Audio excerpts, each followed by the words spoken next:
सत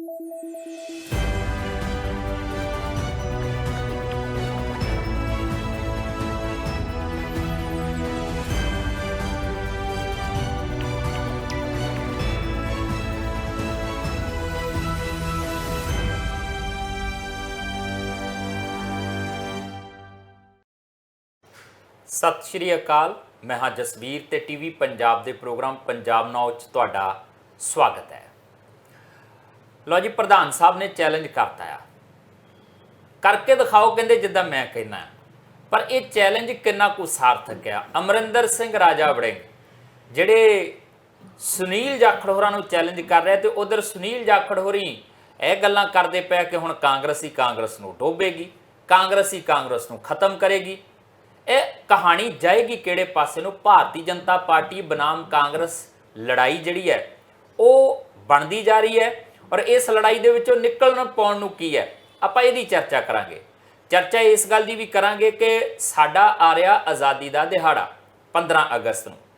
आज़ादी दिहाड़े तो पहलां आम तौर ते स्कूलों कालजां दे विद्यार्थियों की तैयारी करवाई जाती, किसी ने पीटी करनी हुंदी है, कोई NCC दे कैडेट्स हुंदे ने, किसी ने कोई रंगारंग प्रोग्राम करना हुंदा है, ते कुछ परेड करन लई पुलिस के अधिकारियों की ड्यूटी लग जाती है, तो सरकारी कर्मचारियों की ड्यूटी होंदी है उस समागम नूं सफल किवें बनाउणा। पर इस बार एक नवीं ड्यूटी लगी है, तिरंगे झंडे दिते गए आ ते तिरंगे झंडिਆਂ नूं तुसीं वेचना है। ये हर घर दे उत्ते तिरंगा लगा होना चाहिए। ये इस तरीके की एक मुहिम विढ़ी गई है, तो ये 25 रुपये तय किया गया एक झंडे का भाव। हुण उस सब तो बाद जिले जलंधर की गल कर लीए तो इत्थे जिला परिषद वालों एक लैटर कड्ढी कि 32,000 झंडे जिहड़े आ वो दिते गए वख-वख विभागां नूं, और तकरीबन 8 लाख कीमत बनती है इन्हां दी। हुण ये कानूगो पटवारी तहसीलदार तुहानूं किसी चौक 'च झंडे वेचदे नज़र आउणगे 25-25 रुपये दे, जां ये हुण पैसे अपने पल्लियों जमा करवाउणगे। इदां ही समागमां नूं लैके भी चर्चा चलती है कि जिहड़े 15 अगस्त 26 जनवरी ते समागम आयोजित किए जाते, की उन्हां दी बिलिंग की जाती है, कोई फंड आउंदा इन्हां लई, या इहदा बोझ भी तहसीलदारां दे उत्ते जिद्दां आम तौर ते समागमां 'च पाया जाता उन्हां दे सिर पा दिता जाता। तो फिर असीं जदों ये कहने कि करप्शन कातों हुंदी है, तो फिर उहदे विच ये चीज़ां भी जोड़नियां पैणगीਆਂ। हुण पैसा किहदी जेब 'च जाना? सब तो वड्डी गल, ये पैसे जिहड़े झंडिਆਂ दे होणगे वो केंद्र की जेब 'च जाने आ, सूबा सरकार की जेब 'च जाने आ, खर्चे कित्थे जाने आ, थोड़ा इहदा भी लेखा जोखा करने की कोशिश करांगे। इहदे तो इलावा साका नीला तारा यह चर्चा हुई है संसद के अंदर। दिलचस्प गल है, पहला बंदी ਸਿੰਘਾਂ की भी चर्चा हुई है, तो हुण साका नीला तारा का भी जिक्र जिहड़ा वो संसद के अंदर किया गया। किहड़ी गल्लों चर्चा हुई है, गल जा किहड़े पासे नूं रही है, तो नाल प्रताप सिंह बाजवा की शिकायत गवर्नर बनवारी लाल पुरोहित नूं कि 2 मंत्री जांच करवाओ। इन्हां दी तमाम नुकतिਆਂ ਦੇ उत्ते करांगे चर्चा करने लई मेरे नाल मौजूद रहणगे सीनियर पत्रकार राजीव भास्कर जी। भास्कर साहब जी आए। बहुत बहुत शुक्रिया जसवीर जी।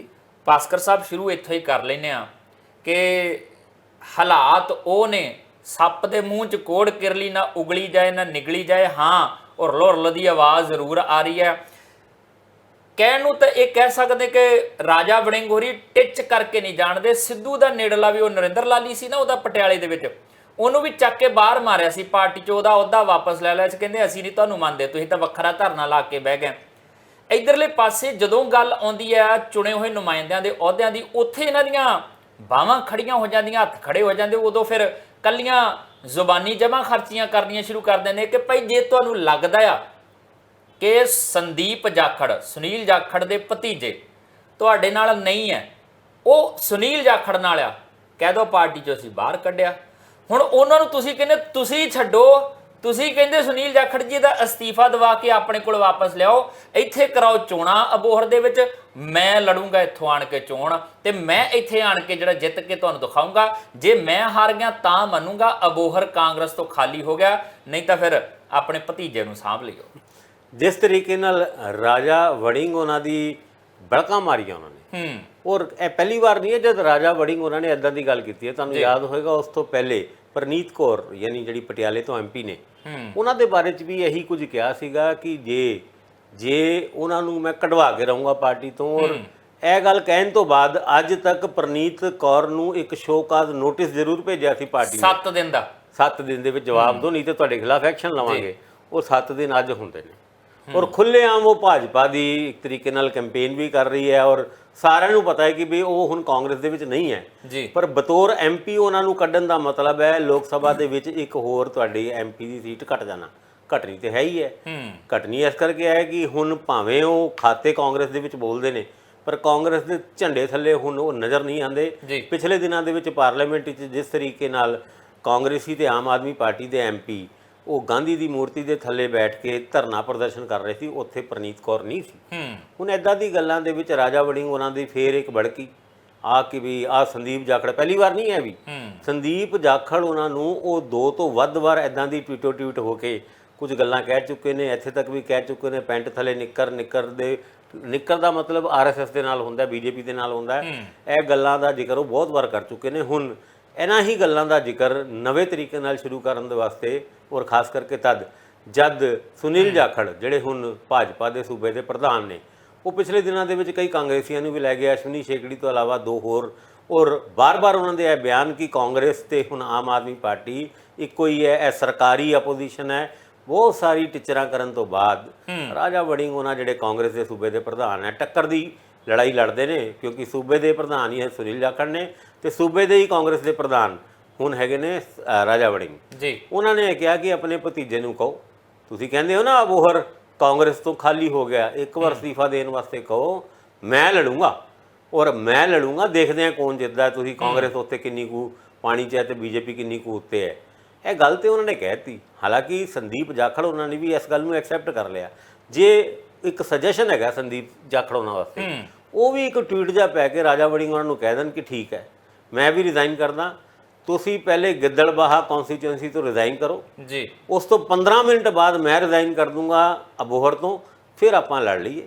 ਆਹ ਮੁੜ ਕੇ 15 ਮਿੰਟ ਭਾਵੇਂ ਨਾ ਕਰਨ ਕਹਿਣ ਹੁਣ ਭੁਗਤੀ ਚਲੋ। ਨਹੀਂ 15 ਮਿੰਟ ਬਾਅਦ ਤੁਸੀਂ ਰਿਜ਼ਾਈਨ ਅਨਾਉਂਸ ਕਰਨੋ। ਦੇਖੋ ਪਰਸੈਪਸ਼ਨ ਦੀ ਗੇਮ ਹੁੰਦੀ ਹੈ ਪੋਲਿਟਿਕਸ ਦੇ ਵਿੱਚ। ਜੇ ਰਾਜਾ ਵੜਿੰਗ ਹੋਣਾ ਪਬਲਿਕ ਦੇ ਵਿੱਚ ਆ ਕੇ ਕਹਿੰਦੇ ਨੇ ਕਿ ਮੈਂ ਰਿਜ਼ਾਈਨ ਕਰਤਾ ਤੇ ਇਹ ਮੰਨਿਆ ਜਾਏਗਾ ਕਰਤਾ, ਜੇ ਕਰਕੇ ਨਹੀਂ ਕਰਨਗੇ ਤੇ ਹੋਰ ਜ਼ਿਆਦਾ ਭੁਗਤਣਗੇ। ਤੇ ਇਸ ਕਰਕੇ ਇਹ ਗੱਲਾਂ ਬਹੁਤਾ ਮਾਇਨੇ ਨਹੀਂ ਰੱਖਦੀ ਕਿ ਬਾਅਦ ਚੋਂ ਕਿਸੇ ਨੇ ਸੀਪ ਲਾਤੀ ਧੋਖਾ ਦੇਤਾ। ਪਰ ਹੁਣ ਇਹ ਸਿਚੁਏਸ਼ਨ ਅੱਗੇ ਵੱਧਦੀ ਹੋਈ ਨਜ਼ਰ ਆਉਂਦੀ ਹੈ। ਸੁਨੀਲ ਜਾਖੜ ਹੁਣ ਆਪਣੀ ਟੀਮ ਬਣਾਉਣ ਦੇ ਵਿੱਚ ਬਿਜ਼ੀ ਹੈ ਔਰ ਇਹ ਵੀ ਸੁਣਿਆ ਕਿ ਅਸ਼ਵਨੀ ਸ਼ਰਮਾ ਉਹਨਾਂ ਦੀ ਜਿੰਨੀ ਕੁ ਟੀਮ ਸੀਗੀ ਉਹਦੇ ਤੋਂ ਹੁਣ ਬਹੁਤੇ ਉਹ ਸੈਟੀਸਫਾਈਡ ਨਹੀਂ। ਨਵੀਂ ਇੱਕ ਰੰਗ ਰੂਪ ਵਾਲੀ ਟੀਮ, ਉਹਦੇ ਵਿੱਚ ਪੂਰਵ ਕਾਂਗਰਸ ਮੰਤਰੀ ਹੋਣਗੇ ਕਿ ਨਹੀਂ ਹੋਣਗੇ ਪਤਾ ਨਹੀਂ, ਲੇਕਿਨ ਹਾਂ ਇਸ ਟੀਮ ਦੇ ਵਿੱਚ ਕੋਈ ਐਂਥੂਸੀਆਜ਼ਮ ਹੋਏਗਾ। ਬੀਜੇਪੀ ਦਾ ਪੰਜਾਬ ਦੇ ਵਿੱਚ ਬਹੁਤਾ ਕੁਝ ਨਹੀਂ ਹੈ, ਇਹ ਗੱਲਾਂ ਕਈ ਵਾਰ ਹੋ ਚੁੱਕੀਆਂ, ਲੇਕਿਨ ਬੀਜੇਪੀ ਦਾ ਕੁਝ ਕਰਨ ਵਾਸਤੇ ਸੁਨੀਲ ਜਾਖੜ ਉਹਨਾਂ ਸક્ષਮ ਹੈਗੇ ਆ ਕਿ ਹਰ ਪਿੰਡ ਦੇ ਵਿੱਚ ਬੀਜੇਪੀ ਦਾ ਬੂਥ, ਜਿੱਦਾਂ ਅਸੀਂ ਜਲੰਧਰ ਜਿਮਣੀ ਚੋਣਾਂ ਦੇ ਵਿੱਚ ਕਿਹਾ ਸੀ ਲੱਗਿਆ ਕਿ ਹੁਣ ਐਦਾਂ ਪੂਰੇ ਪੰਜਾਬ ਦੇ ਵਿੱਚ ਲੱਗੂ। ਇਹ ਸਾਰੀ ਗੱਲਾਂ ਦੇ ਦੌਰਾਨ ਰਾਜਾ ਵੜਿੰਗ, ਸੰਦੀਪ ਜਾਖੜ, ਸੁਨੀਲ ਜਾਖੜ ਕਾਂਗਰਸ, ਬਾਜਵਾ ਸੁਨੀਲ ਜਾਖੜ, ਇਹ ਲੜਾਈ ਇੱਥੇ ਤੱਕ ਸੀਮਿਤ ਹੋ ਗਈ ਹੈ। ਔਰ ਜਿਹੜੇ ਭਗਵੰਤ ਮਾਨ ਹੋ ਗਏ ਇਹ ਜਮਾ ਖਰਚੀ, ਜ਼ੁਬਾਨੀ ਜਮਾ ਖਰਚੀ ਆ ਭਾਸਕਰ ਸਾਹਿਬ। ਆਪਾਂ ਇਹ ਵੀ ਤਾਂ ਜਾਣਦੇ, ਚੰਗੇ ਤਰੀਕੇ ਨਾਲ ਇਹ ਜਾਣਦੇ ਨੇ ਰਾਜਾ ਵੜਿੰਗ। ਜੇ ਤੁਹਾਨੂੰ ਨਹੀਂ ਲੱਗਦਾ ਕਿ ਸੰਦੀਪ ਜਾਖੜ ਤੁਹਾਡੇ ਨਾਲ ਆ, ਕੱਢ ਕੇ ਬਾਹਰ ਮਾਰੋ ਪਾਰਟੀ ਦੇ ਵਿੱਚੋਂ, ਠੀਕ ਹੈ, ਪਰ ਉਹਦੇ ਹਾਲਾਤਾਂ 'ਚ ਇਹ ਹੋਣਾ ਆ ਕਿ ਉਹ ਤਾਂ ਇੰਡੀਪੈਂਡੈਂਟ ਹੋ ਜਾਣਗੇ, ਤੁਸੀਂ ਉਹਨਾਂ ਨੂੰ ਪਾਰਟੀ ਤੋਂ ਤਾਂ ਬਾਹਰ ਕੱਢ ਦੋਗੇ ਪਰ ਉਹ ਐਮਐਲਏ ਬਣੇ ਰਹਿਣਗੇ। ਫਿਰ ਅਜੇ ਤਾਂ ਅੱਖ ਸ਼ਰਮ ਕਿਤੇ ਮਾਰਦੀ ਆ ਉਹਨਾਂ ਨੂੰ ਜਦੋਂ ਸਦਨ ਦੇ ਵਿੱਚ ਕਿਤੇ ਖੜਨਾ ਪੈਂਦਾ। ਸੰਦੀਪ ਜਾਖੜ ਅਜੇ ਤੱਕ ਕਾਂਗਰਸ ਨਾਲ ਹੀ ਖੜੇ ਆ, ਉਹ ਕਿਨਾਰੇ ਤੇ ਨਹੀਂ ਹੋਏ।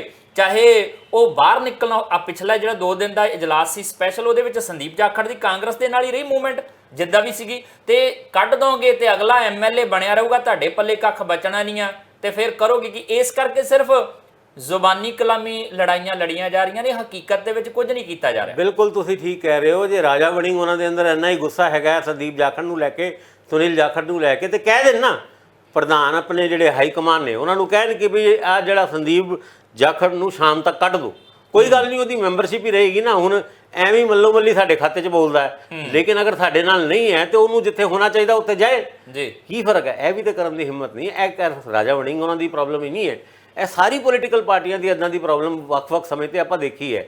ਆਮ ਆਦਮੀ ਪਾਰਟੀ ਨੇ ਵੀ ਆਪਣੇ 3 ਐਮਐਲਏ ਸਸਪੈਂਡ ਕਰਕੇ ਰੱਖੇ ਪੂਰੇ 5 ਸਾਲ 2014 ਤੋਂ ਲੈ ਕੇ 2019 ਤੱਕ, ਲੇਕਿਨ ਉਹਨਾਂ ਨੂੰ ਕੱਢਿਆ ਨਹੀਂ। ਕੱਢਦੇ ਆ ਰਾਣੀ ਪ੍ਰਨੀਤ ਕੌਰ, ਉਹਨਾਂ ਨੂੰ ਕਿਉਂ ਨਹੀਂ ਕੱਢਿਆ ਜਾ ਰਿਹਾ? ਨਹੀਂ, ਵੈਸੇ ਕੱਢਣ ਦੀਆਂ ਅਰਜ਼ੀਆਂ ਤਾਂ ਦਿੱਤੀਆਂ ਸੀ ਸਪੀਕਰ ਸਾਹਿਬ ਨੂੰ, ਉਦੋਂ ਸਪੀਕਰ ਸਾਹਿਬ ਨੇ ਅਟਕਾ ਕੇ ਰੱਖੀਆਂ ਸੀਗੀਆਂ ਜੀ। ਹੁਣ ਰਾਜਾ ਵੜਿੰਗ ਉਹਨਾਂ ਨੇ ਇਦਾਂ ਦੀ ਅਰਜ਼ੀਆਂ ਕਈ ਵਾਰ ਦਿੱਤੀਆਂ। ਹੁਣ ਰਾਜਾ ਵੜਿੰਗ ਉਹਨਾਂ ਵਾਕਈ ਬੜੇ ਪਾਵਰਫੁਲ ਲੀਡਰ ਹੈਗੇ ਨੇ, ਬਾਜਵਾ ਸਾਹਿਬ ਉਹਨਾਂ ਦੇ ਨਾਲ ਹੈਗੇ ਨੇ, ਕਰਨ ਨਾ, ਸੰਦੀਪ ਜਾਖੜ ਨੂੰ ਕੱਢਣ, ਦਿੱਕਤ ਕੀ ਹੈ? ਜੇ ਤੁਹਾਡੇ ਖਾਤੇ 'ਚ ਹੀ ਨਹੀਂ ਬੋਲੂਗਾ ਨਾ, ਅੱਗੇ ਕਿਹੜਾ ਖਾਤੇ 'ਚ ਬੋਲ ਰਿਹਾ? ਤੁਸੀਂ ਖੁਦ ਉਹਨਾਂ ਨੂੰ ਮੈਨੇ ਮਾਰਦੇ ਹੋ, ਔਰ ਆਪਣੀ ਪਾਰਟੀ ਦੇ ਹੀ ਐਮਐਲਏ ਨੂੰ ਤੁਸੀਂ ਇਸ ਵਾਸਤੇ ਕ੍ਰਿਟੀਸਾਈਜ਼ ਕਰ ਰਹੇ ਹੋ ਕਿ ਉਹ ਦੂਸਰੀ ਪਾਰਟੀ ਦੇ ਝੰਡੇ ਥੱਲੇ ਕੰਮ ਕਰ ਰਿਹਾ ਜਾਂ ਕਾਂਗਰਸ ਵਾਸਤੇ ਕੰਮ ਨਹੀਂ ਕਰ ਰਿਹਾ। ਜੇ ਕਾਂਗਰਸ ਵਾਸਤੇ ਕੰਮ ਨਹੀਂ ਕਰ ਰਿਹਾ ਤੇ ਕਾਂਗਰਸ ਦੇ ਵਿੱਚ ਰੱਖਣ ਦੀ ਤੁਹਾਡੀ ਕੀ ਮਜਬੂਰੀ ਹੈ? ਇਹਦੇ ਉੱਤੇ ਵੀ 4 ਸ਼ਬਦ 4 ਟਵੀਟ ਛੱਡਣ ਤਾਂ ਪਤਾ ਲੱਗੂ। ਇੱਕ ਬਹੁਤਾ ਜਿਹੜੀਆਂ ਮੀਟਿੰਗਾਂ ਹੁੰਦੀਆਂ ਨੇ ਨਾ ਕਾਂਗਰਸ ਦੀਆਂ, ਜਿਹੜੀਆਂ ਗੁਪਤ ਮੀਟਿੰਗਾਂ ਕਹਿ ਸਕਦੇ, ਹਾਈ ਪ੍ਰੋਫਾਈਲ ਮੀਟਿੰਗਾਂ ਕਹਿ ਸਕਦੇ, ਪਾਰਟੀ ਦੀ ਰਣਨੀਤੀ ਨੂੰ ਲੈ ਕੇ ਮੀਟਿੰਗਾਂ ਹੁੰਦੀਆਂ, ਉਹਨਾਂ ਦੇ ਵਿੱਚ ਮੈਨੂੰ ਨਹੀਂ ਲੱਗਦਾ ਸੰਦੀਪ ਜਾਖੜ ਹੋਰਾਂ ਨੂੰ ਸੱਦਦੇ ਆ। ਨਾ ਸੱਦਦੇ ਹੁਣ, ਮੈਨੂੰ ਇਹ ਨਹੀਂ ਸਮਝ ਆਉਂਦੀ ਕਿ ਤੁਸੀਂ 18 ਤੋਂ 17 ਰਹਿ ਜਾਓਗੇ ਤੇ ਕਾਂਗਰਸ ਦੇ ਉੱਤੇ ਕੋਈ ਫਰਕ ਪਏਗਾ? Leader of opposition the Bajwa Sahib the post ਛਿਨ ਜੂਗੀ।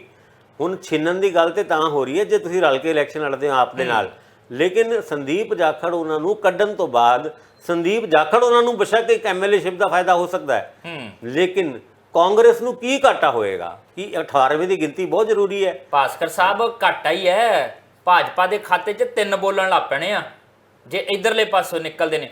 ਤਦ ਤੱਕ ਜੁਆਇਨ ਨਹੀਂ ਕਰਨਗੇ ਭਾਜਪਾ, ਪਰ ਬੋਲਣਗੇ ਉਹਨਾਂ ਦੇ ਹੱਕ ਦੇ ਵਿੱਚ। ਤੁਸੀਂ ਕੱਢ ਦਿੱਤਾ, ਅਗਲਾ ਕਹੇਗਾ ਤੁਸੀਂ ਸਾਨੂੰ ਪਾਰਟੀ 'ਚੋਂ ਕੱਢ ਦਿੱਤਾ ਤੇ ਆਪਾਂ ਹੁਣ ਇੰਡੀਪੈਂਡੈਂਟ ਹੈ, ਜਿਹਦੇ ਹੱਕ 'ਚ ਮਰਜ਼ੀ ਬੋਲੀਓ। ਹੁਣੇ ਵੀ ਤੇ ਉਹ ਐਲੀਗੇਸ਼ਨ ਸੰਦੀਪ ਜਾਖੜ ਦੇ ਖਿਲਾਫ ਇਹੀ ਲਾ ਰਹੇ ਨੇ ਕਿ ਭਾਜਪਾ ਵਾਸਤੇ ਕੰਮ ਕਰ ਰਹੇ। ਸੰਦੀਪ ਜਾਖੜ ਨੂੰ ਤਾਂ ਨਹੀਂ ਨਾ ਖੁੱਲੇ ਤੌਰ ਤੇ ਇਦਾਂ ਬੋਲਦੇ ਤੁਸੀਂ ਸੁਣਦੇ? ਨਹੀਂ, ਇਦਾਂ ਬੋਲਦੇ ਆ ਕਿ ਤੁਸੀਂ ਪੈਂਟ ਥੱਲੇ ਨਿੱਕਰ ਪਾਈ ਹੈ। ਨਹੀਂ, ਇਹਦਾ ਮਤਲਬ ਕੀ ਹੈਗਾ? ਇਹ ਵੜਿੰਗ ਹੋਰੀ ਸੰਦੀਪ ਜਾਖੜ ਨੂੰ ਬੋਲਦੇ ਆ, ਸੰਦੀਪ ਜਾਖੜ ਕਾਂਗਰਸ ਦੇ ਖਿਲਾਫ ਨਹੀਂ ਬੋਲਦੇ।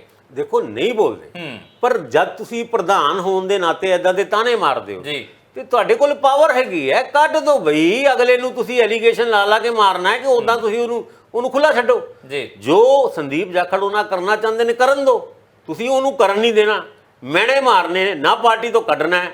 ਹੁਣ ਇਹ ਸਾਰੀ ਗੱਲਾਂ ਇੱਕ ਰਾਜਨੀਤੀ ਦਾ ਹਿੱਸਾ ਬਣ ਕੇ ਰਹਿ ਜਾਂਦੀ ਹੈ। ਇਹਦਾ ਮਤਲਬ ਰਾਜਾ ਵੜਿੰਗ ਉਹਨਾਂ ਦੀ ਆਪਣੀ ਹਾਈ ਕਮਾਂਡ ਦੇ ਸਾਹਮਣੇ ਬਹੁਤੀ ਚਲਦੀ ਚਲਦੀ ਨਹੀਂ, ਕਿਉਂਕਿ ਜਿੱਦਾਂ ਦੀ ਟ੍ਰੈਡੀਸ਼ਨਲ ਪੋਲਿਟਿਕਸ ਦੀ ਗੱਲਾਂ ਆਪਾਂ ਕਰਦੇ ਆ, ਉਸ ਗੱਲਾਂ ਦੇ ਹੀ ਮੈਨੇ ਮਾਰਨਾ। ਯਾਨੀ ਕਈ ਵਾਰ ਹੁੰਦਾ ਦਰਾਨੀ ਜਠਾਣੀ ਦੇ ਵਿੱਚ ਮੈਨੇ ਮੂਣੇ ਦੇ ਹੁੰਦੇ ਨੇ, ਆਪਸ ਵਿੱਚ ਲੜਦੇ ਨਹੀਂ। ਇਦਾਂ ਦਾ ਹੀ ਰਿਸ਼ਤਾ ਹੁਣ ਸੰਦੀਪ ਜਾਖੜ ਤੇ ਰਾਜਾ ਵੜਿੰਗ ਉਹਨਾਂ ਦੇ, ਜਾਂ ਫਿਰ ਰਾਣੀ ਪ੍ਰਨੀਤ ਕੌਰ ਔਰ ਰਾਜਾ ਵੜਿੰਗ ਉਹਨਾਂ ਦੇ ਵਿੱਚ ਲੱਗਦਾ ਹੈ ਕਿ ਵੀ ਮਾਰਨਾ ਨਹੀਂ, ਮੈਂ ਤੈਨੂੰ ਇਹ ਕਰ ਦੂੰਗਾ, ਮੈਂ ਤੈਨੂੰ ਉਹ ਕਰ ਦੂੰਗਾ, ਕਰਨਾ ਕਰਾਣਾ ਕੁਛ ਨਹੀਂ, ਸਿਰਫ ਗਾਲੀ ਗਲੋਚ ਜਾਂ ਮੈਨੇ ਮੂਣੇ ਮਾਰ ਕੇ ਆਰ ਲੱਗਾ ਹੋਇਆ ਕਿਸੇ ਨਾ ਕਿਸੇ ਪਾਸੇ ਤਾਂ ਕੁਝ ਨਾ ਕੁਝ ਕਹਿਣ ਨੂੰ ਬਚਦਾ ਹੀ ਹੈ। ਤੇ ਜੇ ਇਦਾਂ ਨਾ ਕਹਿਣਗੇ ਭਾਈ ਪੋਲੀਟੀਸ਼ੀਅਨ, ਤੇ ਫਿਰ ਅਸੀਂ ਗੱਲ ਕਾਹਦੇ ਤੇ ਕਰਨੀ ਆ? ਜੇ ਸਿਆਣੇ ਹੋ ਗਏ ਤੇ ਫਿਰ ਕਾਹਦੇ ਤੇ ਗੱਲਾਂ ਕਰਾਂਗੇ? ਇਹੀ ਸਾਰਾ ਕੁਝ ਕਰਦੇ ਆ ਤੇ ਅਸੀਂ ਗੱਲਾਂ ਕਰਦੇ ਤਾਂ ਤੁਸੀਂ ਵੀ ਤਾਂ ਇਹੀ ਸੁਣਦੇ ਹੋ। ਇਹ ਸਿਆਣਪ ਜਿਹੜੀ ਆ ਉਹ ਸਾਡੇ ਸਿਆਸਤਦਾਨਾਂ 'ਚ ਕਦੋਂ ਆਏਗੀ ਸਾਨੂੰ ਨਹੀਂ ਪਤਾ। ਉਮੀਦ ਰੱਖਦੇ ਆ, ਤਵੱਕੋ ਜ਼ਰੂਰ ਰੱਖਦੇ ਆ ਇਸ ਗੱਲ ਦੀ। ਹੁਣ ਸਿਆਣੇ ਤਾਂ ਕਈ ਹੱਦੋਂ ਵੱਧ ਵੀ ਬਣਦੇ ਆ। ਗਵਰਨਰ ਸਾਹਿਬ ਨੂੰ ਸ਼ਿਕਾਇਤਾਂ ਜਾ ਰਹੀਆਂ ਨੇ। ਸ਼ਿਕਾਇਤਾਂ ਕਾਹਦੀਆਂ ਜਾ ਰਹੀਆਂ ਨੇ? 2 ਮੰਤਰੀ ਨੇ ਆਮ ਆਦਮੀ ਪਾਰਟੀ ਦੇ, ਕਰੋ ਕਹਿੰਦੇ ਕਾਰਵਾਈ। ਨਿਆਇਕ ਕਮਿਸ਼ਨ ਬਣਾਇਆ ਜਾਣਾ ਚਾਹੀਦਾ, ਉਹਨਾਂ ਤੋਂ ਜਾਂਚ ਕਰਵਾਓ। ਆ ਸਰਕਾਰ ਦੀ ਜਾਂਚ ਤੇ ਸਾਨੂੰ ਭਰੋਸਾ ਨਹੀਂ ਹੋ। ਜਿਹੜਾ ਨਰੋਟ ਜੈਮਲ ਸਿੰਘ ਦੀ ਜ਼ਮੀਨ ਦਾ ਮਾਮਲਾ, ਜ਼ਿਕਰ ਛੇੜਦੇ ਆ ਛੋਟੇ ਜਿੰਨੇ ਵਿਰਾਮ ਤੋਂ ਬਾਅਦ।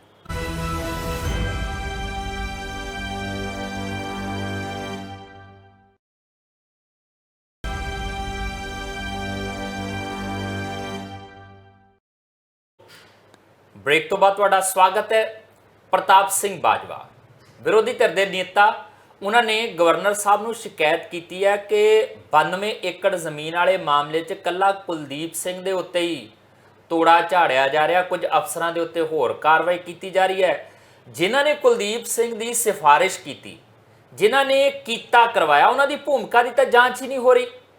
ਕਹਿੰਦੇ ਇਦਾਂ ਕਰੋ, ਏਜੰਸੀ ਤੋਂ ਨਹੀਂ, ਨਾ ਤਾਂ ਪੰਜਾਬ ਦੀ ਏਜੰਸੀ ਨਾ ਕੇਂਦਰ ਦੀ ਏਜੰਸੀ, ਨਿਆਇਕ ਕਮਿਸ਼ਨ, ਜੁਡੀਸ਼ੀਅਲ ਕਮਿਸ਼ਨ ਬਣਾ ਦਿੱਤਾ ਜਾਵੇ, ਉਹ ਇਸ ਮਾਮਲੇ ਦੀ ਜਾਂਚ ਕਰੇ। ਤੇ ਫਿਰ ਜੇ ਜੁਡੀਸ਼ੀਅਲ ਕਮਿਸ਼ਨ ਬਣਦਾ ਭਾਸਕਰ ਸਾਹਿਬ, ਫਿਰ ਤਾਂ ਮਾਮਲਾ ਬੜਾ ਮੈਨੂੰ ਲੱਗਦਾ ਕਿ ਸੰਗੀਨ ਹੋ ਜਾਣਾ ਹੈ। ਇਹ ਦੇਖੋ ਬਾਜਵਾ ਸਾਹਿਬ ਇਦਾਂ ਦੇ ਕੇਸਾਂ ਦੇ ਵਿੱਚ ਇਨਕੁਆਇਰੀ ਭਾਵੇਂ CII ਦੀ ਮੰਗ ਲੈਣ, ਇਹ ਤੇ ਚਲੋ ਜੁਡੀਸ਼ੀਅਲ ਕਮਿਸ਼ਨ ਦੀ ਮੰਗੀ ਹੈ, ਅੱਗੇ ਬਹੁਤ ਸਾਰੇ ਕੇਸਿਸ ਦੇ ਵਿੱਚ CBI ਦੀ ਮੰਗੇ ਨੇ। ਪਰ ਇਹ ਗੱਲ ਪਾਕ ਸਾਫ਼ ਹੈ, ਇਹ 92 ਏਕੜ ਦੇ ਮਾਮਲੇ ਦੇ ਵਿੱਚ ਕੁਝ ਨਾ ਕੁਝ ਗੜਬੜ ਤੇ ਹੈਗੀ, ਔਰ ਖਾਸ ਤੌਰ ਤੇ 2 ਮੰਤਰੀਆਂ ਦੀ। ਇੱਕ ਨੇ ਉਹ DO ਲੈਟਰ ਜਿਹੜਾ ਫਰਵਰੀ 23 ਨੂੰ ਲਿਖਿਆ ਸੀਗਾ, ਔਰ ਦੂਜਾ ਧਾਲੀਵਾਲ ਸਾਹਿਬ ਜਿਨ੍ਹਾਂ ਨੇ ਉਹ DO ਲੈਟਰ ਹਵਾ 'ਚ ਹੀ ਲਪਕ ਕੇ ਉਹਦੇ ਉੱਤੇ ਐਕਸ਼ਨ ਲੈ ਕੇ 24 ਤਰੀਕ ਨੂੰ ਉਹ ADC ਦਾ ਚਾਰਜ ਦੇਣ ਦੀ ਗੱਲ ਕਰਤੀ ਸੀ। ਹੁਣ ਇੱਦਾਂ ਦੇ ਹਾਲਾਤ ਦੇ ਵਿੱਚ 2 ਮੰਤਰੀਆਂ ਦੀ ਛੁੱਟੀ ਹੋਣਾ ਲਗਭਗ ਤੈਅ ਵੇ।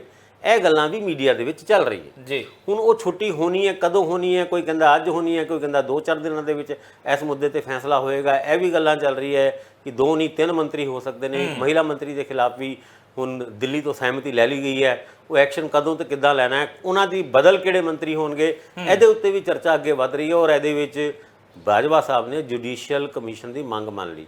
ਕਈ ਵਾਰ ਇਹ ਜਿਹੜੇ ਵਿਰੋਧੀ ਪਾਰਟੀ ਦੇ ਲੀਡਰ ਨੇ ਨਾ, ਜੇ ਕਟਾਰੂ ਚੱਕ ਉਹਨਾਂ ਦਾ ਮਾਮਲਾ ਉਸ ਤਰੀਕੇ ਨਾਲ ਸੁਖਪਾਲ ਸਿੰਘ ਖਹਿਰਾ ਉਹਨਾਂ ਨੇ ਨਾ ਚੱਕਿਆ ਹੁੰਦਾ ਤੇ ਸ਼ਾਇਦ ਹੋ ਸਕਦਾ ਹੈ ਕਿ ਕਟਾਰੂ ਚੱਕ ਤੋਂ ਉਹਨਾਂ ਦੇ ਉੱਤੇ ਹਜੇ ਤੱਕ ਐਕਸ਼ਨ ਹੋ ਜਾਂਦਾ। ਸਾਡੇ ਮੁੱਖ ਮੰਤਰੀ ਭਗਵੰਤ ਮਾਨ ਵੀ ਇਸ ਗੱਲ ਦੇ ਉੱਤੇ ਕਈ ਵਾਰ ਸਟੈਂਡ ਜਿਹਾ ਲੈ ਜਾਂਦੇ ਕਿ ਇਹ ਮੁੱਦਾ ਜੇ ਸੁਖਪਾਲ ਸਿੰਘ ਖਹਿਰਾ ਉਹਨਾਂ ਨੇ ਚੱਕਿਆ ਹੈ ਤੇ ਇਹਦੇ ਉੱਤੇ ਤੇ ਆਪਾਂ ਐਕਸ਼ਨ ਨਹੀਂ ਲਵਾਂਗੇ। ਜਦ ਇਹ ਮਾਮਲਾ ਠੰਡਾ ਹੋ ਜਾਏਗਾ ਤਾਂ ਭਾਵੇਂ ਕਟਾਰੂ ਚੱਕ ਉਹਨਾਂ ਨੂੰ ਸਾਈਡ 'ਚ ਕਰ ਦਈਏ, ਉਹਨਾਂ ਦਾ ਅਸਤੀਫਾ ਲੈ ਲਈਏ ਨਿੱਜੀ ਕਾਰਨਾਂ ਕਰਕੇ, ਪਰ ਇਲਜ਼ਾਮ ਲਗਾਏ ਜਾਣ ਤੋਂ ਬਾਅਦ ਕਿਸੇ ਮੰਤਰੀ ਦਾ ਜਾਣਾ ਉਹ ਸਰਕਾਰ ਵਾਸਤੇ ਇੱਕ ਬਦਨਾਮੀ ਹੁੰਦੀ ਹੈ। ਉਹ ਗੱਲਾਂ ਨੂੰ ਸ਼ਾਇਦ ਉਹ ਇੱਕ ਤਰੀਕੇ ਨਾਲ ਆਕਸੀਜਨ ਦਾ ਕੰਮ ਕਰਦੀ ਹੈ ਇੱਦਾਂ ਦੇ ਮੰਤਰੀਆਂ ਦਾ। ਭਾਸਕਰ ਸਾਹਿਬ, ਜੇ ਮੰਤਰੀ ਦਾ ਜਾਣਾ ਬਦਨਾਮੀ ਆ ਤੇ ਉਹ ਮੰਤਰੀ ਬਾਰ-ਬਾਰ ਜੇ ਕੋਈ ਇਦਾਂ ਦਾ ਕੰਮ ਕਰਦਾ ਜਿਹਦਾ ਕਰਕੇ ਬਦਨਾਮੀ ਹੋ ਰਹੀ ਹੋਵੇ, ਫੇਰ ਤਾਂ ਜਾਣਾ ਉਹ ਸਰਕਾਰ ਨੂੰ ਵੀ ਉਹਨਾਂ ਨੂੰ ਮੁਨਾਸਬ ਬੈਠਦਾ ਹੈ। ਮੈਂ ਤਾਂ ਉਹੀ ਤਾਂ ਗੱਲ ਕਹਿ ਰਿਹਾ ਕਿ ਹਾਲਾਂਕਿ ਕਟਾਰੂ ਚੱਕ ਉਹਨਾਂ ਦਾ ਜਾਣਾ ਇਸ ਤੋਂ ਪਹਿਲੇ ਵੀ ਹੋ ਸਕਦਾ ਸੀ ਜਾਂ ਅੱਗੇ ਚੱਲ ਕੇ ਵੀ ਹੋਏਗਾ, ਲੇਕਿਨ ਕਿਉਂਕਿ ਆਪੋਜੀਸ਼ਨ, ਤੁਹਾਨੂੰ ਯਾਦ ਹੋਏਗਾ ਜਦ ਬਿਕਰਮ ਸਿੰਘ ਮਜੀਠੀਆ ਉਹਨਾਂ ਨੇ ਇਹ ਸਾਡੇ ਕਰਤਾਰਪੁਰ ਦੇ ਐਮਐਲਏ ਬਲਕਾਰ ਸਿੰਘ ਨਾਲ ਕੁਝ ਬਲਕਾਰੀ ਕਰਕੇ ਪੰਗੇ ਲਏ ਸੀਗੇ, ਉਹਦਾ ਅਸਰ ਹੋਇਆ ਸਾਡੇ ਮੁੱਖ ਮੰਤਰੀ ਨੂੰ ਬਲਕਾਰ ਸਿੰਘ ਤੇ ਆ ਗਿਆ ਪਿਆਰ ਤੇ ਬਣਾਤਾ ਲੋਕਲ ਬਾਡੀਜ਼ ਮਿਨਿਸਟਰ। ਨਹੀਂ, ਇਹ ਮੈਨੂੰ ਲੱਗਦਾ ਕਿ ਇਹ ਬਣਦਾ ਵੀ ਆ। ਸਭ ਤੋਂ ਵੱਧ ਲੀਡ ਜੇ ਦਵਾਈ ਹੈ ਤੇ ਬਲਕਾਰ ਸਿੰਘ ਹੋਰਾਂ ਨੇ ਆਪਣੇ ਹਲਕੇ 'ਚੋਂ ਦਵਾਈ ਹੈ। ਉਸ ਤੋਂ ਇਲਾਵਾ ਵੱਡਾ ਕਾਰਨ ਆਇਆ ਸੀਗਾ ਕਿ ਬਲਕਾਰੀ ਕਹਿ ਕੇ ਜਿਸ ਤਰੀਕੇ ਨਾਲ ਬਿਕਰਮ ਸਿੰਘ ਮਜੀਠੀਆ ਉਹਨਾਂ ਨੇ ਮਹਿਣੇ ਮਾਰੇ ਸੀਗੇ ਬਲਕਾਰ ਸਿੰਘ ਨੂੰ, ਔਰ ਬਲਕਾਰ ਸਿੰਘ ਉਹਨਾਂ ਨੇ ਜਿਸ ਗਰਮੀ ਦੇ ਵਿੱਚ ਉਸ ਗੱਲ ਦਾ ਜਵਾਬ ਦਿੱਤਾ ਸੀ, ਭਾਵੇਂ ਉਹ ਗਰਮੀ ਬੜੀ ਛੇਤੀ ਠੰਡੀ ਹੋ ਗਈ ਸੀ ਉਹਨਾਂ ਦੀ, ਲੇਕਿਨ ਜਵਾਬ ਗਰਮੀ ਦੇ ਵਿੱਚ ਦਿੱਤਾ ਸੀ। ਤੇ ਫਿਰ ਬਲਕਾਰ ਸਿੰਘ ਉਹਨਾਂ ਤੇ ਮੁੱਖ ਮੰਤਰੀ ਦਾ ਆ ਗਿਆ ਦਿਲ। ਬਿਕਰਮ ਸਿੰਘ ਨੇ ਪੰਗੇ ਲਿੱਤੇ ਨੇ, ਬਿਕਰਮ ਸਿੰਘ ਉਹਨਾਂ ਦੇ ਖਿਲਾਫ ਐਕਸ਼ਨ ਦੀ ਗੱਲ ਕਰਦਾ ਮਜੀਠੀਆ ਤੇ ਫਿਰ ਇਹਨੂੰ ਤੇ ਮੰਤਰੀ ਬਣਾਉਣਾ। ਔਰ ਦੂਜੇ ਪਾਸੇ ਬਾਦਲ ਸਾਹਿਬ ਦੇ ਭੋਗ ਤੇ ਜਦ ਉਹ ਗਏ ਸੀ ਬਾਦਲ ਪਿੰਡ, ਉਹਨਾਂ ਨੂੰ ਬਤੌਰ ਮੁੱਖ ਮੰਤਰੀ ਜਿਹੜਾ ਮਾਨ ਸਨਮਾਨ ਜਾਂ ਉਹਨਾਂ ਨੂੰ ਜਿਹੜਾ ਆਦਰ ਮਿਲਣਾ ਚਾਹੀਦਾ ਉਹ ਨਹੀਂ ਮਿਲਿਆ ਸੀ। ਇਸ ਗੱਲ ਤੇ ਉਹਨਾਂ ਨੇ ਖੁੱਡੀਆਂ ਸਾਹਿਬ ਨੂੰ ਵੀ ਮੰਤਰੀ ਬਣਾ ਦਿੱਤਾ ਕਿ ਵੀ ਉਸ ਏਰੀਏ ਦੇ ਵਿੱਚ ਇਹਨਾਂ ਦਾ ਸ਼ਰੀਕ ਖੜਾ ਕਰ ਦਿਓ। ਤੇ ਉਸ ਤੋਂ ਬਾਅਦ ਤੁਹਾਡਾ ਕੀ ਕਹਿਣਾ ਕਿ ਮਾਨ ਸਾਹਿਬ ਸਿਰਫ ਖੁੰਦਕਾਂ 'ਚ ਮੰਤਰੀ ਬਣਾਉਂਦੇ ਆ, ਉਦਾਂ ਨਹੀਂ ਬਣਾਉਂਦੇ? ਜਿਹੜਾ ਹਜੇ ਤੱਕ ਦਾ ਸਿਸਟਮ ਹੈ, ਕਾਬਲੀਅਤ ਨਹੀਂ ਦੇਖਦੇ? ਕਾਬਲੀਅਤ ਵੀ ਦੇਖਦੇ ਨੇ, ਔਰ ਕਾਬਲੀਅਤ ਅੱਗੇ ਚੱਲ ਕੇ ਦੇਖੀ ਵੀ ਜਾਏਗੀ। ਔਰ ਕਾਬਲੀਅਤ ਦੇ ਹਿਸਾਬ ਨਾਲ ਹੀ ਜਿਹਨਾਂ ਮੰਤਰੀਆਂ ਦੇ ਹਟਾਏ ਜਾਣ ਦੀ ਗੱਲ ਕਰ ਰਹੇ ਆ ਉਹ ਗੱਲਾਂ ਚੱਲ ਰਹੀ ਹੈ। ਪਰ ਜਿਸ ਤਰ੍ਹਾਂ ਬਾਜਵਾ ਕਾਬਲੀਅਤ ਸ਼ੋ ਵੀ ਕਰ ਰਿਹਾ ਮੰਤਰੀ, ਲੇਕਿਨ ਮੈਂ ਜਿਹੜੀ ਗੱਲ ਕਹਿ ਰਿਹਾ, ਬਾਜਵਾ ਸਾਹਿਬ ਨੇ ਜਦ ਜੁਡੀਸ਼ੀਅਲ ਕਮਿਸ਼ਨ ਮੰਗ ਲਈ, ਆਮ ਲੋਕ ਸਾਰਿਆਂ ਨੂੰ ਸਮਝ ਆ ਰਿਹਾ ਹੈ ਕਿ ਇਹ ਦੋ ਮੰਤਰੀਆਂ ਦਾ ਹੱਥ ਪੱਕਾ ਹੈ ਜੀ। ਕੋਈ ਵੀ ਮੰਤਰੀ ਆਪਣੀ ਜਾਨ ਇਸ ਕਰਕੇ ਨਹੀਂ ਛੁਡਾ ਸਕਦਾ ਜੀ ਮੈਨੂੰ ਤੇ ਪਤਾ ਹੀ ਨਹੀਂ ਸੀ, ਕੋਈ ਆਇਆ ਮੈਂ ਕਰਤੀ ਰਿਕਮੈਂਡੇਸ਼ਨ ਉਹ ਬਣ ਗਿਆ। ਔਰ ਜਿੰਨੀ ਕੁ ਤੇਜ਼ੀ ਨਾਲ ਇਹ ਸਾਰਾ ਕੰਮ ਹੋਇਆ, ਕਿਉਂਕਿ ਕੁਝ ਗੱਲਾਂ ਹੈਗੀਆਂ ਜਿਹੜੇ ਆਪਣੇ ਪ੍ਰੋਗਰਾਮ ਦੇ ਵਿੱਚ ਪਹਿਲੇ ਵੀ ਕਰ ਚੁੱਕੇ ਆ, ਇਸ ਤੋਂ ਪਹਿਲੇ ਦੀ ਵੀ ਘਟਨਾ ਹੈਗੀ ਹੈ, ਕਿਉਂਕਿ ਉਹਨੂੰ ਪਿਛਲੇ 28 ਸਾਲਾਂ ਦੇ ਵਿੱਚ ਬੀਡੀਪੀਓ ਨੂੰ ਪ੍ਰਮੋਸ਼ਨ ਨਹੀਂ ਮਿਲੀ ਸੀਗੀ। 2016 ਦੇ ਵਿੱਚ ਉਹਦੇ ਖਿਲਾਫ 2 ਚਾਰਜਸ਼ੀਟ ਦਾਖਲ ਹੋਈ ਸੀ ਔਰ ਇੱਕ ਵਿਜੀਲੈਂਸ ਦੀ ਇਨਕੁਆਇਰੀ ਪੈਂਡਿੰਗ ਸੀਗੀ। ਅਚਾਨਕ 14 ਫਰਵਰੀ ਯਾਨੀ ਇਹ ਆਪਾਂ 23 ਫਰਵਰੀ 21 ਫਰਵਰੀ 23 ਫਰਵਰੀ ਔਰ 27 ਫਰਵਰੀ 28 ਫਰਵਰੀ ਦੀ ਜਿਹੜੀ ਗੱਲ ਕਰ ਰਹੇ ਹਾਂ, 14 ਫਰਵਰੀ ਨੂੰ ਹੀ ਚੇਚੇ ਤੌਰ ਤੇ ਉਹਦੀ ਦੋਨੋਂ ਚਾਰਜਸ਼ੀਟਸ ਨੂੰ ਫਾਈਲ ਕਰਕੇ ਉਹਦੀ ਵਿਜੀਲੈਂਸ ਇਨਕੁਆਇਰੀ ਨੂੰ ਖਾਰਜ ਕਰਕੇ ਉਹਨੂੰ ਪ੍ਰਮੋਸ਼ਨ ਦਿੱਤੀ ਗਈ। 20 ਤਰੀਕ ਨੂੰ ਉਹ ਡੀਡੀਪੀਓ ਬਣਿਆ, 23 ਤਰੀਕ ਨੂੰ ਉਹਦੀ ਏਡੀਸੀ ਦੀ ਡੀਓ ਲੈਟਰ ਲਿਖਿਆ ਗਿਆ, 24 ਤਰੀਕ ਨੂੰ ਉਹ ਏਡੀਸੀ ਦੀ ਸੀਟ ਤੇ ਬੈਠਿਆ, 25-26 ਸੀਗੀ ਸ਼ਨੀਚਰ ਇਤਵਾਰ, ਔਰ 27 ਤਰੀਕ ਨੂੰ ਇੱਕ ਦਿਨ ਪਹਿਲੇ 28 ਦੀ ਰਿਟਾਇਰਮੈਂਟ ਤੋਂ ਅਗਲੇ ਨੇ ਚੰਨ ਚਾੜਤਾ। ਕੋਟਾ ਪੂਰਾ ਕਰਤਾ ਨਾ ਜਿਹੜਾ ਲੰਬੇ ਸਮੇਂ ਤੋਂ। ਤੁਸੀਂ ਦੱਸੋ ਇਹ ਸਾਰੀ ਡੇਟਾਂ ਦੇ ਵਿੱਚ ਔਰ ਜਿੰਨੀ ਤੇਜ਼ੀ ਨਾਲ ਸਾਰਾ ਕੁਝ ਹੋ ਰਿਹਾ ਹੈ, ਉਹਦੇ ਵਿੱਚ ਤੁਹਾਨੂੰ ਲੱਗਦਾ ਹੈ ਕਿ ਉਹ ਡੀਡੀਪੀਓ ਦੀ ਜਿੱਦ ਹੋਏਗੀ ਕਿ ਨਹੀਂ ਮੈਨੂੰ ਭਾਜੀ ਇੱਕ ਵਾਰ ਏਡੀਸੀ ਬਣਾ ਦਿਓ, ਮੇਰੇ ਇੱਕ ਦਿਨ ਦੇ ਬਣਾ ਦਿਓ? ਸਾਰੀ ਗੱਲਾਂ ਦੇ ਵਿੱਚ ਕੋਈ ਡੀਲ ਤਾਂ ਹੋਈ ਹੋਏਗੀ ਨਾ ਕਿ ਤੈਨੂੰ ਇਹ 100 ਏਕੜ ਦਾ ਕੰਮ ਕਰਨਾ ਹੈ। ਉਹ ਡੀਲ ਕਿਉਂਕਿ ਕਟਾਰੂ ਚੱਕ ਉਹਨਾਂ ਦਾ ਲੋਕਲ ਏਰੀਆ ਹੈ, ਉਹਨਾਂ ਦਾ ਹੱਥ ਜ਼ਿਆਦਾ ਲੱਗਦਾ, ਪਰ ਇਹ ਕਾਨੂੰਨੀ ਮਾਮਲਾ ਹੈਗਾ, ਕਿੰਨੀ ਕੁ ਇਨਵੈਸਟੀਗੇਸ਼ਨ ਹੁੰਦੀ ਹੈ। ਔਰ ਜਿਸ ਤੇਜ਼ੀ ਨਾਲ ਧਾਲੀਵਾਲ ਸਾਹਿਬ ਨੇ ਉਹ ਡੀਓ ਲੈਟਰ ਨੂੰ ਕੈਚ ਕਰਕੇ ਐਕਸ਼ਨ ਲਿੱਤਾ, ਉਹ ਵੀ ਆਪਣੇ ਆਪ ਵਿੱਚ ਇੱਕ ਜਾਂਚ ਦਾ ਵਿਸ਼ਾ ਤੇ ਹੈ। ਔਰ ਉਹਦੇ ਉੱਤੇ ਕੇ ਸ਼ਿਵਾ ਪ੍ਰਸਾਦ ਜਿਹੜੇ ਉਸ ਟਾਈਮ ਦੇ ਫਾਈਨੈਂਸ਼ੀਅਲ ਕਮਿਸ਼ਨਰ ਸੀ, ਉਹਨਾਂ ਨੇ ਵੀ ਘੁੱਗੀ ਮਾਰਨ ਦੇ ਵਿੱਚ 2 ਮਿੰਟ ਨਹੀਂ ਲਾਏ। ਔਰ ਖਾਸ ਕਰਕੇ ਡਾਇਰੈਕਟਰ ਉਸ ਟਾਈਮ ਦੇ ਜਿਹੜੇ ਪੰਚਾਇਤੀ ਰਾਜ ਦੇ ਸੀਗੇ, ਭਾਵੇਂ ਉਹ ਕਹਿੰਦੇ ਨੇ ਮੈਂ ਛੁੱਟੀ ਤੇ ਆ, ਪਰ ਇਹ ਕਈ ਵਾਰ ਛੁੱਟੀ ਤੇ ਜਾਣ ਵਾਲੀ ਗੱਲ ਵੀ ਅਸੀਂ ਆਪਣੇ ਪ੍ਰੋਗਰਾਮ ਦੇ ਵਿੱਚ ਪਹਿਲੇ ਵੀ ਰੱਖੇ ਆ ਕਿ ਕੰਟਰੋਵਰਸ਼ੀਅਲ ਫਾਈਲ ਦੇ ਉੱਤੇ ਸਿਆਣੇ ਬੰਦੇ ਇੱਧਰ ਉਰਾ ਪਰਾ ਹੋ ਕੇ ਸਾਈਨ ਨਹੀਂ ਕਰਦੇ, ਔਰ ਬਾਅਦ ਚੋਂ ਜਦ ਇਦਾਂ ਦੇ ਪੰਗੇ ਪੈਂਦੇ ਨੇ ਤੇ ਉਹ ਕਹਿੰਦੇ ਨੇ ਮੈਂ ਤੇ ਹੈਗਾ ਹੀ ਨਹੀਂ ਸੀਗਾ, ਭਾਵੇਂ ਉਹਨਾਂ ਦੀ ਕੰਸੈਂਟ ਵਰਬਲ ਤੌਰ ਤੇ ਉਸ ਫਾਈਲ ਦੇ ਉੱਤੇ ਉਸ ਗੱਲ ਦੇ ਉੱਤੇ ਹੁੰਦੀ ਹੈ। ਕਿਉਂਕਿ ਮੰਤਰੀ ਦੀ ਤਰਫੋਂ ਕੋਈ ਫਾਈਲ ਆਈ ਹੋਏ ਤੇ ਨਾਰਮਲੀ ਅਫਸਰ ਉਹਦੇ ਉੱਤੇ ਨਾ ਤਾਂ ਨਹੀਂ ਕਰਦੇ, ਪਰ ਆਪਣੀ ਘੁੱਗੀ ਮਾਰਨ ਤੋਂ ਡਰਦੇ ਜ਼ਰੂਰ ਨੇ। ਇਹ ਇੱਕ ਗੱਲ ਤਾਂ ਫਿਰ ਇਹਦੇ ਵਿੱਚ ਇਹ ਵੀ ਹੈਗੀ ਨਾ ਕਿ ਪ੍ਰਤਾਪ ਸਿੰਘ ਬਾਜਵਾ ਹੋਰੀ ਵੀ ਜਾਣਦੇ ਆ ਕਿ ਮਾਮਲਾ ਸੰਗੀਨ ਹੈ ਤੇ ਹੁਣ ਕੁਝ ਨਾ ਕੁਝ ਤਾਂ ਹੋਣਾ ਹੀ ਹੋਣਾ, ਤੇ ਕਿਉਂ ਨਾ ਕ੍ਰੈਡਿਟ ਆਪ ਲੈ ਲਈ ਜਾਵੇ ਕਿ ਮੈਂ ਜੀ ਚਿੱਠੀ ਲਿਖੀ ਸੀ ਤਾਂ ਤੁਹਾਨੂੰ ਯਾਦ ਹੋਏਗਾ ਬਾਦਲ ਸਾਹਿਬ, ਵੱਡੇ ਬਾਦਲ ਸਾਹਿਬ ਜਦ ਸੀਗੇ, ਉਹ ਰਾਮੂ ਵਾਲੀਆ ਉਹਨਾਂ ਦੇ ਬਾਰੇ 'ਚ ਇੱਕ ਗੱਲ ਕਹਿੰਦੇ ਸੀਗੇ, ਕਿਉਂਕਿ ਰਾਮੂ ਵਾਲੀਆ ਅਕਸਰ ਉਹਨਾਂ ਨੂੰ ਪਤਾ ਲੱਗਦਾ ਸੀਗਾ, ਉਹ ਕਹਿੰਦੇ ਇਹ ਰਾਮੂ ਵਾਲੀਆ ਵੀ ਬੜੀ ਅਜੀਬ ਜਿਹੀ ਚੀਜ਼ ਹੈਗੇ, ਇਹ ਜਗ੍ਹਾ ਜਗ੍ਹਾ ਵੱਖ-ਵੱਖ ਡਿਪਾਰਟਮੈਂਟ ਤੋਂ ਸੂਹ ਲੈਂਦੇ ਫਿਰ ਰਹੇ ਹੁੰਦੇ ਨੇ ਕਿ ਹੁਣ ਅੱਗੇ ਚੱਲ ਕੇ ਕੀ ਹੋਣ ਵਾਲਾ ਹੈ। ਔਰ ਜਦ ਇਹ ਗੱਲ ਪੂਰੀ ਪਤਾ ਲੱਗ ਜਾਂਦੀ ਹੈ ਉਹਨਾਂ ਨੂੰ ਕਿ ਇਸ ਮੁੱਦੇ ਦੇ ਉੱਤੇ ਸਰਕਾਰ ਇਹ ਕਰਨ ਵਾਲੀ ਹੈ, ਇੱਕ ਦਿਨ ਪਹਿਲੇ ਹੀ ਉਹ ਮੰਗ ਕਰ ਦਿੰਦੇ ਨੇ ਕਿ ਜੀ ਸਰਕਾਰ ਨੂੰ ਇੱਕ ਅਲਟੀਮੇਟਮ ਦਿੱਤਾ, ਜੇ ਇਹ ਨਹੀਂ ਕਰੋਗੇ ਤੇ ਫਿਰ ਸਾਡੀ ਪਾਰਟੀ ਇਹ ਕਰੇਗੀ। ਉਹ ਕਹਿੰਦੇ ਉਹ ਡਿਸੀਜਨ ਤੇ ਹੋਇਆ ਹੀ ਹੁੰਦਾ ਸੀਗਾ, ਪਰ ਉਹ ਕ੍ਰੈਡਿਟ ਸਾਰਾ ਰਾਮੂ ਵਾਲੀਆ ਲੈ ਜਾਂਦਾ ਸੀ। ਇੱਦਾਂ ਹੀ ਕੁਝ ਬਾਜਵਾ ਸਾਹਿਬ ਵੀ ਕਰ ਰਹੇ ਨੇ ਕਿ ਜੁਡੀਸ਼ੀਅਲ ਕਮਿਸ਼ਨ ਔਰ ਗਵਰਨਰ ਸਾਹਿਬ ਨੂੰ ਚਿੱਠੀ, ਉਹ ਚੀਜ਼ਾਂ ਹੋਣੀਆਂ ਹੁਣ, ਜੇ ਨਹੀਂ ਹੁੰਦੀ ਤੇ ਸਰਕਾਰ ਦੀ ਬਦਨਾਮੀ ਹੁੰਦੀ ਹੈ, ਸਰਕਾਰ ਆਪਣੇ ਮੂੰਹ ਦਿਖਾਉਣ ਦੇ ਕਾਬਿਲ ਨਹੀਂ ਰਹਿੰਦੀ, ਤੇ ਫਿਰ ਜੁਡੀਸ਼ੀਅਲ ਕਮਿਸ਼ਨ ਮੰਗਣ ਵਿੱਚ ਬਾਜਵਾ ਸਾਹਿਬ ਦਾ ਜਾਂਦਾ ਕੀ ਹੈ, ਮੇਰੇ ਕਰਕੇ ਹੋਇਆ। ਔਰ ਕਈ ਵਾਰ ਜਿੱਦਾਂ ਕੋਲੂ ਦਾ ਬੈਲ ਨਹੀਂ ਹੁੰਦਾ, ਨਾਲੇ ਗਵਰਨਰ ਸਾਹਿਬ ਨੂੰ ਵੀ ਤਾਂ ਇੱਕ ਮੌਕਾ ਮਿਲ ਜਾਂਦਾ ਨਾ ਚਿੱਠੀ ਹੋਰ ਲਿਖਣ ਦਾ, ਉਹਨਾਂ ਨੂੰ ਵੀ ਹੁੰਦਾ ਨਾ ਕਿ ਮੇਰੇ ਕੋਲ ਇੱਕ ਸ਼ਿਕਾਇਤ ਹੋਰ ਆ ਗਈ ਹੈ ਜੀ, ਮੈਨੂੰ ਤਾਂ ਵਿਰੋਧੀ ਪਾਰਟੀਆਂ ਵਾਲੇ ਕਹਿੰਦੇ ਆ ਕੁਝ ਕਰੋ, ਤੇ ਮੁੱਖ ਮੰਤਰੀ ਜੀ ਮੈਂ ਦੇਖੋ ਕਿੰਨਾ ਤੁਹਾਡਾ ਮਾਣ ਸਤਿਕਾਰ ਕਰਦਾ, ਮੈਂ ਤੁਹਾਨੂੰ ਚਿੱਠੀ ਲਿਖਦਾ ਆ ਕਿ ਇਹਦਾ ਜਵਾਬ ਦੇ ਦਿਓ। ਤੁਸੀਂ ਇਹ ਦੇਖੋ ਕਿ ਆਪੋਜੀਸ਼ਨ ਪੰਜਾਬ ਦੇ ਵਿੱਚ ਕਿੰਨੇ ਟਾਈਮ ਤੋਂ ਪੋਲਿਟਿਕਸ ਹੋ ਰਹੀ ਹੈ ਜੀ, ਔਰ ਜੋ ਵੀ ਪਾਰਟੀ ਵਿਰੋਧੀ ਦਲ ਦੇ ਵਿੱਚ ਹੁੰਦੀ ਹੈ ਉਹ ਧਰਨਾ ਪ੍ਰਦਰਸ਼ਨ, ਖਾਸ ਕਰਕੇ ਅਕਾਲੀ ਦਲ ਜਦ ਵਿਰੋਧੀ ਧਿਰ ਹੁੰਦਾ ਸੀ ਮੋਰਚੇ ਲਾਉਂਦਾ ਸੀ ਜੀ। ਹੁਣ ਕਿੱਥੇ ਗਏ ਉਹ ਮੋਰਚੇ?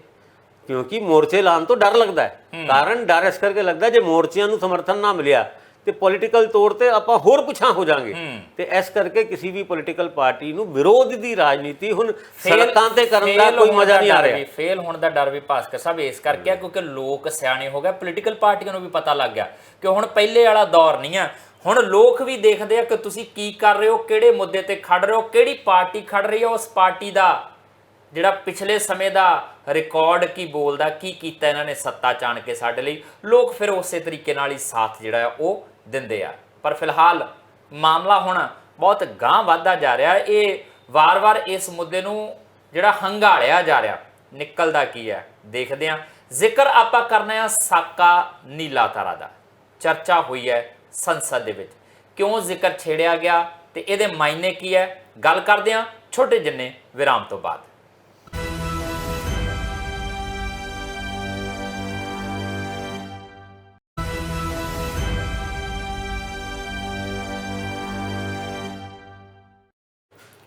ਬ੍ਰੇਕ ਤੋਂ ਬਾਅਦ ਤੁਹਾਡਾ ਸਵਾਗਤ ਹੈ।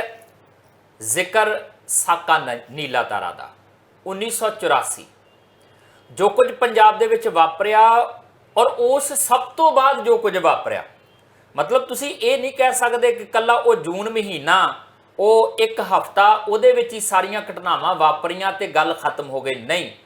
ਉਹ ਜੂਨ ਮਹੀਨੇ ਦੇ ਵਿੱਚ ਵਾਪਰੇ ਨੇ, ਪੰਜਾਬ ਦੀ ਜੂਨ ਕਿਸ ਤਰੀਕੇ ਨਾਲ ਵਿਗਾੜੀ ਹੈ, ਉਹਦੇ ਤੋਂ ਬਾਅਦ ਲੰਬਾ ਸਮਾਂ ਇੱਥੇ ਕਿਹੋ ਜਿਹੀਆਂ ਪ੍ਰਸਥਿਤੀਆਂ ਰਹੀਆਂ, ਇਹ ਕੋਈ ਦੱਸਣ ਪੁੱਛਣ ਦੀ ਲੋੜ ਨਹੀਂ ਆ। ਜੋ ਪੰਜਾਬ ਨੇ ਚੱਲਿਆ ਸੋ ਚੱਲਿਆ, ਜੋ ਦਿੱਲੀ ਦੇ ਵਿੱਚ ਸਿੱਖਾਂ ਨਾਲ ਕੀਤਾ ਗਿਆ, ਜੋ ਯੂਪੀ ਦੇ ਵਿੱਚ ਸਿੱਖਾਂ ਨਾਲ ਕੀਤਾ ਗਿਆ, ਜਿੱਥੇ ਜਿੱਥੇ ਜਿਸ ਤਰੀਕੇ ਦਾ ਪ੍ਰਭਾਵ ਰਿਹਾ, ਉਹਨੇ ਅੱਜ ਤੱਕ ਕਈ ਕਹਾਣੀਆਂ ਨੂੰ ਅਣਕਿਆ ਰਹਿਣ ਦਿੱਤਾ ਤੇ ਕਈ ਜ਼ੁਬਾਨੀ ਕਲਾਮੀ ਪੀੜ੍ਹੀ ਦਰ ਪੀੜ੍ਹੀ ਅੱਗੇ ਵੀ ਤੁਰਦੀਆਂ ਪਈਆਂ ਨੇ।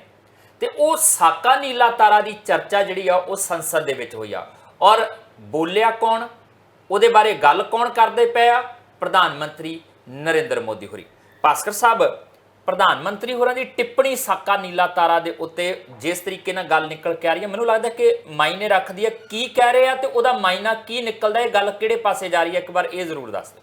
ਹਾਲਾਂਕਿ ਪ੍ਰਧਾਨ ਮੰਤਰੀ ਬੋਲ ਰਹੇ ਸੀਗੇ ਨੋ ਕੌਨਫੀਡੈਂਸ ਮੋਸ਼ਨ ਦੇ ਖਿਲਾਫ, ਔਰ ਪਾਰਲੀਮੈਂਟ ਦੇ ਵਿੱਚ ਸਪੀਚ ਦਿੰਦੇ ਟਾਈਮ ਉਹਨਾਂ ਨੇ ਸਾਕਾ ਨੀਲਾ ਤਾਰਾ ਦੀ ਗੱਲ ਕੀਤੀ, ਔਰ ਸਾਕਾ ਨੀਲਾ ਤਾਰਾ ਤੋਂ ਇਲਾਵਾ ਕਾਂਗਰਸ ਦੀ ਉਸ ਵਕਤ ਦੀ ਸਰਕਾਰ ਨੇ ਜੋ ਜੋ ਗਲਤੀਆਂ ਕੀਤੀ ਸੀ ਸਾਰੀ ਗਲਤੀਆਂ ਨੂੰ ਗਿਣਾਇਆ, ਔਰ ਇੱਕ ਤਰੀਕੇ ਨਾਲ ਜਿੱਦਾਂ ਕੋਈ ਕੁਝ ਹੁੰਦਾ ਨਹੀਂ, ਜਿੱਦਾਂ ਕਿ ਵੀ ਜਦ ਵੀ ਉਹ ਕਹਿੰਦੇ ਕੌਣ ਥਾ ਕਾਂਗਰਸ, ਕੌਣ ਥਾ ਕਾਂਗਰਸ, ਯਾਨੀ ਜਿਹੜੀ ਚੀਜ਼ਾਂ ਹੋਈ ਸੀ ਉਸ ਟਾਈਮ ਕਿਹੜੀ ਪਾਰਟੀ ਸਰਕਾਰ ਦੇ ਵਿੱਚ ਸੀ, ਔਰ ਸਾਰੇ ਜਿਹੜੇ 303 ਤੋਂ ਲੈ ਕੇ 366 ਐਮਪੀ ਦੇ ਕਰੀਬ ਸੀਗੀ, ਉਹ ਜਿੱਦਾਂ ਖੜੇ ਹੋ ਕੇ ਕਲਾਸ ਲੱਗੀ ਹੁੰਦੀ ਹੈ ਨਾ, ਉਹ ਉੱਠ ਕੇ ਸਿਰਫ ਕਾਂਗਰਸ ਕਾਂਗਰਸ ਕਹਿੰਦੇ ਸੀਗੇ। ਉਹ ਸਾਰੀ ਗੱਲਾਂ ਦੇ ਵਿੱਚ ਇੱਕ ਗੱਲ ਬੜੀ ਇੰਪੋਰਟੈਂਟ ਉਹਨਾਂ ਨੇ ਪੰਜਾਬ ਦੇ ਸੰਬੰਧ ਦੇ ਵਿੱਚ ਕੀਤੀ। ਹਾਲਾਂਕਿ ਆਪਰੇਸ਼ਨ ਬਲੂ ਸਟਾਰ ਦਾ ਜ਼ਿਕਰ ਪੰਜਾਬ ਦੇ ਵਿੱਚ ਤਕਰੀਬਨ ਹਰ ਖੇਤਰ ਦੇ ਵਿੱਚ ਹੁੰਦਾ ਹੈ। ਹਾਲਾਂਕਿ ਇਦਾਂ ਦੇ 2 ਆਪਰੇਸ਼ਨ ਹੋਏ ਸੀ, ਆਪਰੇਸ਼ਨ ਬਲੂ ਸਟਾਰ ਔਰ ਆਪਰੇਸ਼ਨ ਬਲੈਕ ਥੰਡਰ, ਲੇਕਿਨ ਆਪਰੇਸ਼ਨ ਬਲੂ ਸਟਾਰ ਦੇ ਬਾਰੇ ਚ ਵੱਖ-ਵੱਖ ਰਾਜਨੀਤਿਕ ਦ੍ਰਿਸ਼ਟੀਕੋਣ ਹਜੇ ਤੱਕ ਸਾਹਮਣੇ ਆਏ ਹਨ। ਪਰ ਆ ਜਿਹੜਾ ਦ੍ਰਿਸ਼ਟੀਕੋਣ ਰਾਜਨੀਤਿਕ ਖਾਸ ਕਰਕੇ ਸਰਕਾਰੀ ਤੌਰ ਤੇ ਔਰ ਪਾਰਲੀਮੈਂਟ ਦੇ ਅੰਦਰ ਜਿਸ ਤਰੀਕੇ ਨਾਲ ਮੋਦੀ ਸਾਹਿਬ ਨੇ ਪਹਿਲੀ ਵਾਰ ਇਹ ਗੱਲ ਕਹੀ ਹੈ ਕਿ ਆਪਰੇਸ਼ਨ ਸਾਕਾ ਨੀਲਾ ਤਾਰਾ ਉਹ ਆਪਣੇ ਆਪ ਵਿੱਚ ਦਰਬਾਰ ਸਾਹਿਬ ਦੇ ਉੱਤੇ ਹਮਲਾ ਸੀਗਾ, ਉਹਨਾਂ ਨੇ ਹਮਲੇ ਦਾ ਯੂਜ਼ ਕੀਤਾ ਔਰ ਅੱਜ ਤੋਂ ਪਹਿਲੇ ਯਾਨੀ ਮੋਦੀ ਸਾਹਿਬ ਤੋਂ ਤੇ ਕਹਿਣ ਤੋਂ ਪਹਿਲੇ ਇਹ ਅਕਾਲੀ ਪਾਰਟੀ ਜਾਂ ਹੋਰ ਪੰਥਕ ਜਥੇਬੰਦੀਆਂ ਤੇ ਉਹਨੂੰ ਹਮਲਾ ਕਹਿੰਦੀ ਸੀ, ਪਰ ਸਰਕਾਰੀ ਤੌਰ ਤੇ ਕਦੀ ਹਮਲਾ ਨਹੀਂ ਕੀਤਾ ਜੀ। ਇੱਕ ਬਿਗੇਸਟ ਬਲੰਡਰ ਦੇ ਤੌਰ ਤੇ ਵੀ ਰਾਜਨਾਥ ਸਿੰਘ ਹੋਣ ਜਾਂ ਕਈ ਹੋਰ ਬੀਜੇਪੀ ਦੇ ਆਗੂਆਂ ਨੇ ਪਹਿਲੇ ਕਿਹਾ, ਲੇਕਿਨ ਇਸ ਮੁੱਦੇ ਦੇ ਉੱਤੇ ਮਾਫੀ ਡਾਕਟਰ ਮਨਮੋਹਨ ਸਿੰਘ ਉਹਨਾਂ ਨੇ ਪਾਰਲੀਮੈਂਟ ਦੇ ਵਿੱਚ ਵੀ ਮੰਗੀ ਹੈ ਜੀ, ਲੇਕਿਨ ਇਸ ਗੱਲ ਨੂੰ ਕਰਕੇ ਇੱਕ ਤਰੀਕੇ ਨਾਲ ਨਵਾਂ ਦ੍ਰਿਸ਼ਟੀਕੋਣ ਦਿੱਤਾ। ਹੁਣ ਜਦ ਉਹਨਾਂ ਨੇ ਇਹਨੂੰ ਹਮਲਾ ਕਰਾਰ ਹੀ ਦਿੱਤਾ ਮੋਦੀ ਸਾਹਿਬ ਨੇ, ਫਿਰ ਇਹਦੇ ਤੋਂ ਜੁੜੀ ਸੀਕ੍ਰੇਟ ਫਾਈਲਸ ਕਿਉਂਕਿ ਡੀ ਕਲਾਸੀਫਿਕੇਸ਼ਨ ਦੀ ਮੰਗ ਕਈ ਵਾਰ ਕੀਤੀ ਜਾ ਚੁੱਕੀ ਹੈ ਔਰ ਫਿਰ ਤੇ ਉਹ ਵੀ ਕਰ ਦੇਣੀ ਚਾਹੀਦੀ ਹੈ। ਔਰ ਕਿਵੇਂ ਕੀਤੀਆਂ ਜਾਣ ਭਾਸਕਰ ਸਾਹਿਬ? ਕੁਝ ਚੀਜ਼ਾਂ ਇਸ ਤਰੀਕੇ ਨਾਲ ਵੀ ਤਾਂ ਸਾਹਮਣੇ ਆਉਣਗੀਆਂ ਕਿ ਜਦੋਂ ਆਪਾਂ ਇਹ ਗੱਲ ਕਰਦੇ ਨਾ ਭਾਜਪਾ ਇਸ ਮਾਮਲੇ ਨੂੰ ਇਸ ਤਰੀਕੇ ਨਾਲ ਚੁੱਕਦੀ ਹੈ, ਫਿਰ ਸਾਨੂੰ 2-3 ਨੁਕਤੇ ਦੇਖਣੇ ਪੈਣਗੇ। ਇੱਕ ਨੁਕਤਾ ਇਹ ਵੀ ਦੇਖਣਾ ਪਏਗਾ ਕਿ ਇਸ ਅਟੈਕ ਤੋਂ ਪਹਿਲਾਂ ਦਿੱਲੀ ਦੇ ਵਿੱਚ ਇੱਕ ਪ੍ਰਦਰਸ਼ਨ ਹੁੰਦਾ ਹੈ ਔਰ ਤਸਵੀਰਾਂ ਤੁਹਾਨੂੰ ਸੋਸ਼ਲ ਮੀਡੀਆ ਤੇ ਮਿਲ ਜਾਣਗੀਆਂ। ਉਹ ਲੀਡ ਕੌਣ ਕਰ ਰਿਹਾ? ਲੀਡ ਕਰ ਰਿਹਾ ਅਟਲ ਬਿਹਾਰੀ ਵਾਜਪਾਈ, LK ਅਡਵਾਨੀ ਹੋਰੀ, ਤੇ ਉਹਦੇ ਵਿੱਚ ਕੀ ਕਿਹਾ ਜਾ ਰਿਹਾ ਕਿ ਹਮਲਾ ਕਰੋ, ਉੱਥੇ ਜਾ ਕੇ ਫੌਜ ਭੇਜੋ, ਉੱਥੇ ਅੰਮ੍ਰਿਤਸਰ ਦੇ ਵਿੱਚ ਪੰਜਾਬ ਨੂੰ ਬਚਾਓ। ਫਿਰ ਉਹਦੇ ਤੋਂ ਬਾਅਦ ਜਦੋਂ ਇਹ ਸਾਕਾ ਨੀਲਾ ਤਾਰਾ ਵਾਪਰ ਜਾਂਦਾ ਔਰ ਬਕਾਇਦਾ ਭਾਜਪਾ ਸਮਰਥਨ ਕਰਦੀ ਆ, ਵਾਜਪਾਈ ਸਾਹਿਬ ਸਮਰਥਨ ਕਰਦੇ ਆ, ਪ੍ਰਧਾਨ ਸੀਗੇ ਉਦੋਂ, ਉਹ ਸਮਰਥਨ ਕਰਦੇ ਆ ਇੰਦਰਾ ਗਾਂਧੀ ਦਾ ਕਿ ਤੁਸੀਂ ਜੋ ਕੀਤਾ ਬਿਹਤਰ ਕੀਤਾ। ਮੇਰਾ ਖਿਆਲ ਦੁਰਗਾ ਦੀ ਉਪਾਧੀ ਵੀ ਤਾਂ ਉਸੇ ਵੇਲੇ ਹੀ ਦਿੱਤੀ ਜਾਂਦੀ ਆ ਨਾ। ਤੇ ਉਹਦੇ ਤੋਂ ਬਾਅਦ ਜਦੋਂ LK ਅਡਵਾਨੀ ਹੋਰੀ ਮਾਈ ਕੰਟਰੀ ਮਾਈ ਲਾਈਫ ਕਿਤਾਬ ਲਿਖਦੇ, ਉਹਦੇ ਵਿੱਚ ਬਕਾਇਦਾ ਦਰਜ ਕਰਦੇ ਆ ਕਿ ਅਸੀਂ ਪ੍ਰੈਸ਼ਰਾਈਜ਼ ਕੀਤਾ, ਇੰਦਰਾ ਗਾਂਧੀ ਨਹੀਂ ਕਰਨਾ ਚਾਹੁੰਦੀ ਸੀ ਪਰ ਅਸੀਂ ਕਿਹਾ ਕਰੋ ਤੁਸੀਂ। ਤੇ ਫਿਰ ਭੂਮਿਕਾ ਤਾਂ ਇਹਨਾਂ ਦੀ ਵੀ ਆਏਗੀ ਨਾ ਵਿੱਚ। ਬਿਲਕੁਲ ਭੂਮਿਕਾ ਆਏਗੀ ਔਰ ਇਸ ਗੱਲ ਦੇ ਉੱਤੇ ਫਿਲਹਾਲ ਪ੍ਰਧਾਨ ਮੰਤਰੀ ਨੇ ਪਾਰਲੀਮੈਂਟ ਦੇ ਵਿੱਚ ਤੇ ਕੁਝ ਨਹੀਂ ਬੋਲਿਆ। ਦੇਖੋ ਗੱਲ ਹੋ ਰਹੀ ਸੀ ਮਨੀਪੁਰ ਦੇ ਉੱਤੇ ਬਹਿਸ ਚੱਲਦੀ ਜੀ, ਉਹਨਾਂ ਨੇ ਪੰਜਾਬ ਦਾ ਜ਼ਿਕਰ ਕੀਤਾ, ਮਿਜ਼ੋਰਮ ਦਾ ਜ਼ਿਕਰ ਕੀਤਾ, ਕਿਸ ਤਰੀਕੇ ਨਾਲ ਇੰਦਰਾ ਗਾਂਧੀ ਦੇ ਰਾਜ ਵਿੱਚ ਮਿਜ਼ੋਰਮ ਦੇ ਉੱਤੇ ਬੰਬ ਸੁੱਟੇ ਗਏ। ਤੁਸੀਂ ਇਹਨਾਂ ਗੱਲਾਂ ਤੋਂ ਇਸ ਗੱਲ ਦਾ ਅੰਦਾਜ਼ਾ ਲਾ ਸਕਦੇ ਹੋ ਕਿ ਉਹ तमाम ਜਿਨ੍ਹਾਂ ਨੂੰ ਆਪਾਂ ਗਲਤੀਆਂ ਕਹਿ ਰਹੇ ਹਾਂ ਉਹ ਇੱਕ ਹੁਣ ਦੀ ਸਰਕਾਰ, ਕਿਉਂਕਿ ਉਹ ਗਲਤੀ ਸਰਕਾਰ ਦੀ ਸੀਗੀ ਜਾਂ ਤੇ ਕਹਿਣ ਕਿ ਉਹ ਸਰਕਾਰ ਦੀ ਗਲਤੀ ਨਹੀਂ ਸੀ, ਉਹ ਇੰਦਰਾ ਗਾਂਧੀ ਦੀ ਗਲਤੀ ਸੀ, ਫਿਰ ਅਸੀਂ ਉਹਨੂੰ ਉਸ ਮਾਮਲੇ ਦੇ ਉੱਤੇ ਕਾਂਗਰਸ ਨੂੰ ਕ੍ਰਿਟਿਸਾਈਜ਼ ਨਹੀਂ ਕਰ ਸਕਦੇ। ਫਿਰ ਉਹੀ ਇੱਧਰ ਵੀ ਹੋਏਗੀ, ਜੇ ਇਦਾਂ ਕਹਿਣਗੇ ਤਾਂ ਇੱਥੇ ਕਹਿਣਾ ਫਿਰ ਇੱਥੇ ਪ੍ਰਧਾਨ ਮੰਤਰੀ ਦੀ ਗਲਤੀ ਹੈ। ਦੂਜੀ ਗੱਲ, ਜੇ ਆਪਰੇਸ਼ਨ ਬਲੂ ਸਟਾਰ ਨੂੰ ਜਿਸ ਤਰ੍ਹਾਂ ਨੋਟ ਕਰਨ ਵਾਲੀ ਗੱਲ ਹੈਗੀ ਹੈ ਕਿ ਮਨੀਪੁਰ ਦੇ ਉੱਤੇ ਇਹ ਬਹਿਸ ਹੋ ਰਹੀ ਸੀ ਔਰ ਆਪੋਜੀਸ਼ਨ ਪਾਰਟੀਆਂ ਸਰਕਾਰ ਤੋਂ ਇਹ ਮੰਗ ਕਰ ਰਹੀ ਸੀ ਕਿ ਮਨੀਪੁਰ ਦੇ ਵਿੱਚ ਐਕਸ਼ਨ ਲਓ ਔਰ ਐਦਾਂ ਦਾ ਹੀ ਐਕਸ਼ਨ ਆਪਰੇਸ਼ਨ ਬਲੂ ਸਟਾਰ ਦੇ ਰੂਪ ਵਿੱਚ ਉਸ ਟਾਈਮ ਦੀ ਸਰਕਾਰ ਨੇ ਲਿੱਤਾ ਸੀਗਾ। ਜੇ ਉਸ ਟਾਈਮ ਦੀ ਸਰਕਾਰ ਦੇ ਲਿੱਤੇ ਹੋਏ ਐਕਸ਼ਨ ਨੂੰ ਅੱਜ ਅਸੀਂ ਬਿਗੇਸਟ ਬਲੰਡਰ ਕਹਿ ਰਹੇ ਹਾਂ ਜਾਂ ਅਟੈਕ ਕਹਿ ਰਹੇ ਹਾਂ, ਹਮਲਾ ਕਹਿ ਰਹੇ ਹਾਂ, ਤੇ ਅੱਜ ਅਗਰ ਮਨੀਪੁਰ ਦੇ ਵਿੱਚ ਕੁਝ ਐਦਾਂ ਦੀ ਗੱਲ ਹੁੰਦੀ ਹੈ ਤੇ ਅੱਗੇ ਆਉਣ ਵਾਲੀ ਸਰਕਾਰਾਂ ਉਸ ਮਨੀਪੁਰ ਦੇ ਉੱਤੇ ਕਾਰਵਾਈ ਕੀਤੀ ਹੋਈ ਕਾਰਵਾਈ ਨੂੰ ਕੀ ਉਹ ਹਮਲਾ ਕਹਿਣਗੇ? ਇਹ ਸਾਰੀ ਗੱਲਾਂ ਸਮੇਂ ਦੇ ਹਿਸਾਬ ਨਾਲ ਸ਼ਬਦਾਂ ਦੀ ਖੇਡ ਹੈ ਔਰ ਸ਼ਬਦਾਂ ਦੀ ਖੇਡ ਦੇ ਵਿੱਚ ਪ੍ਰਧਾਨ ਮੰਤਰੀ ਆਪ, ਕਿਉਂਕਿ ਪ੍ਰਧਾਨ ਮੰਤਰੀ ਜਦ ਕੋਈ ਗੱਲ ਕਹਿੰਦੇ ਆ ਨਾ ਉਹਦੇ ਦੂਰ ਤੱਕ ਮਤਲਬ ਹੁੰਦੇ ਔਰ ਪਿਛਾਂ ਤੱਕ ਉਹਦੇ ਮਤਲਬ ਕੱਢੇ ਜਾਂਦੇ ਨੇ। ਇਹਨਾਂ ਸਾਰੀ ਗੱਲਾਂ ਦੇ ਉੱਤੇ ਹੁਣ ਇਹ ਇੱਕ ਪੰਜਾਬ ਦੀ ਪੋਲੀਟੀਕਲ ਇੱਕ ਮੁੱਦਾ ਵੀ ਬਣ ਸਕਦਾ ਆਉਣ ਵਾਲੇ ਟਾਈਮ ਵਿੱਚ ਕਿ ਜੇ ਪ੍ਰਧਾਨ ਮੰਤਰੀ ਨੇ ਇਹਦੇ ਵਿੱਚ ਭਾਸਕਰ ਸਾਹਿਬ ਇੱਕ ਗੱਲ ਹੋਰ ਵੀ ਆ ਜਾਏਗੀ। ਹੁਣ ਤੁਸੀਂ ਕਹਿਣਾ ਕਿ ਭਾਜਪਾ ਦੇ ਦਿਵਾਲੇ ਹੋਇਆ, ਫਿਰ ਇਹਦੇ ਵਿੱਚ ਉਹ 2002 ਗੋਧਰਾ ਵੀ ਤਾਂ ਆ ਜਾਏਗਾ ਨਾ, ਜਿਸ ਬਾਬਤ ਇਹਨਾਂ ਦੀ ਪਾਰਟੀ ਦੇ ਵੱਲੋਂ ਹੀ ਪ੍ਰਧਾਨ ਮੰਤਰੀ ਹੋਇਆ ਕਰਦੇ ਸੀਗੇ। ਜਦੋਂ ਅਟਲ ਬਿਹਾਰੀ ਵਾਜਪਾਈ ਹੋਰਾਂ ਦੀ ਗੱਲ ਕਰੀਏ ਤੇ ਉਹਨਾਂ ਤੋਂ ਜਦੋਂ ਪੁੱਛਿਆ ਗਿਆ ਸੀਗਾ ਤੇ ਉਹ ਕੀ ਤੁਸੀਂ ਸੁਨੇਹਾ ਦਿਓਗੇ ਮੁੱਖ ਮੰਤਰੀ ਨੂੰ, ਉਦੋਂ ਇਹ ਮੁੱਖ ਮੰਤਰੀ ਹੋਇਆ ਕਰਦੇ ਸੀ, ਕਹਿੰਦੇ ਮੈਂ ਤਾਂ ਇਹੀ ਕਹੂੰਗਾ ਰਾਜ ਧਰਮ ਨਿਭਾਉਣਾ ਚਾਹੀਦਾ। ਫਿਰ ਇਹ ਵੀ ਗੱਲਾਂ ਤਾਂ ਆਉਣਗੀਆਂ ਨਾ। ਨਹੀਂ, ਇਹਦੇ ਵਿੱਚ 2 ਗੱਲਾਂ ਜੋ ਮੈਨੂੰ ਪਤਾ ਲੱਗੀਆਂ। ਹੁਣ ਜਿਹੜਾ ਆਪਰੇਸ਼ਨ ਬਲੂ ਸਟਾਰ ਸੀਗਾ ਉਹ ਇੱਕ ਕੇਂਦਰ ਸਰਕਾਰ ਦਾ ਆਰਮੀ ਨੂੰ ਇਨਵੋਲਵ ਕਰਕੇ ਬਕਾਇਦਾ ਇੱਕ ਲੀਗਲ ਇਨ ਦਾ ਸੈਂਸ ਕਿ ਵੀ ਇੱਕ ਸਟੈਂਡ ਸੀਗਾ ਸਰਕਾਰ ਦਾ ਔਰ ਉਹਨਾਂ ਨੇ ਕੋਈ ਛੁਪ ਕੇ ਹਮਲਾ ਨਹੀਂ ਕੀਤਾ ਸੀਗਾ, ਉਹਨਾਂ ਨੇ ਕੋਈ ਪੋਲੀਟੀਕਲ ਆਇਡੈਂਟੀਟੀ ਦੇ ਅੰਡਰ ਆ ਕੇ ਕੋਈ ਅਟੈਕ ਨਹੀਂ ਕੀਤਾ ਸੀਗਾ। ਬਕਾਇਦਾ ਸਰਕਾਰ ਦੀ ਫੌਜ ਨੇ ਯਾਨੀ ਹਿੰਦੁਸਤਾਨ ਦੀ ਫੌਜ ਨੇ ਉਹ ਹਮਲਾ ਕੀਤਾ ਸੀਗਾ, ਟੈਂਕ ਅੰਦਰ ਗਏ ਸੀਗੇ, ਸਾਰੀ ਚੀਜ਼ਾਂ ਹੋਈ ਸੀਗੀ।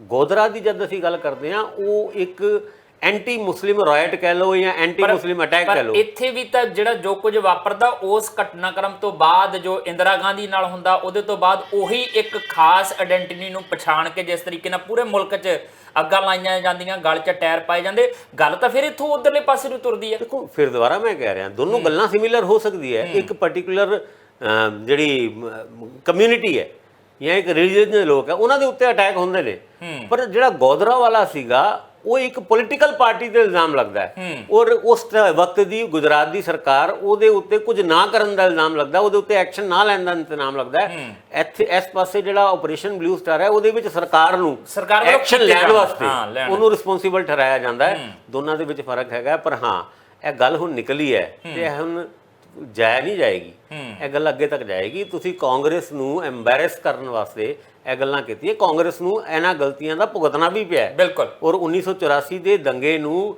ਤਕਰੀਬਨ ਸਾਰੀ ਪੋਲੀਟੀਕਲ ਪਾਰਟੀਆਂ ਔਰ ਪੰਜਾਬ ਦੇ ਵਿੱਚ ਉਹਨੂੰ ਜੈਨੋਸਾਈਡ ਕਹਿੰਦੇ ਨੇ। ਔਰ ਮੈਂ ਖੁਦ ਬਤੌਰ ਹਿੰਦੂ ਇਸ ਗੱਲ ਨੂੰ ਮੰਨਣਾ ਕਿ ਜੋ ਕੁਝ ਉੱਥੇ ਹੋਇਆ ਸੀਗਾ ਉਹ ਬਿਲਕੁਲ ਇੱਕ ਮੈਸੈਕਰ ਸੀਗਾ, ਇੱਕ ਜੈਨੋਸਾਈਡ ਸੀਗੀ ਔਰ ਉਹਨੂੰ ਕੜੇ ਤੇ ਕੜੇ ਸ਼ਬਦਾਂ ਨਾਲ ਕ੍ਰਿਟੀਸਾਈਜ਼ ਕਰਨਾ ਚਾਹੀਦਾ। ਔਰ ਉਹਦੇ ਵਿੱਚ ਜੋ ਵੀ ਦੋਸ਼ੀ ਸੀਗੇ ਉਹਨਾਂ ਨੂੰ ਇੰਨੇ ਸਾਲਾਂ ਤੋਂ ਬਾਅਦ ਹਜੇ ਤੱਕ ਸਜ਼ਾ ਨਾ ਹੋ ਪਾਣੀ, ਇਹ ਵੀ ਸਾਡੇ ਜੁਡੀਸ਼ੀਅਲ ਸਿਸਟਮ ਦੇ ਉੱਤੇ ਆਪਣੇ ਆਪ ਵਿੱਚ ਇੱਕ ਪ੍ਰਸ਼ਨ ਚਿੰਨ੍ਹ ਹੈਗਾ ਕਿ ਇੱਕ ਜੁਡੀਸ਼ੀਅਲ ਸਿਸਟਮ ਨੂੰ ਅਸੀਂ ਕਹਿੰਦੇ ਸਾਡਾ ਚੰਗਾ ਬਹੁਤ ਹੈ, ਅਸੀਂ ਉਹਦੀ ਇੱਜ਼ਤ ਬਹੁਤ ਕਰਦੇ ਹਾਂ, ਲੇਕਿਨ ਉਹ ਜੁਡੀਸ਼ੀਅਲ ਸਿਸਟਮ ਵੀ ਉਸ ਤਰੀਕੇ ਦੇ ਦੋਸ਼ੀਆਂ ਨੂੰ ਸਜ਼ਾ ਦੇਣ ਦੇ ਵਿੱਚ ਫੇਲ ਹੋ ਜਾਏ ਜਿਨ੍ਹਾਂ ਨੇ ਇਹ ਜੈਨੋਸਾਈਡ ਕੀਤਾ ਸੀਗਾ।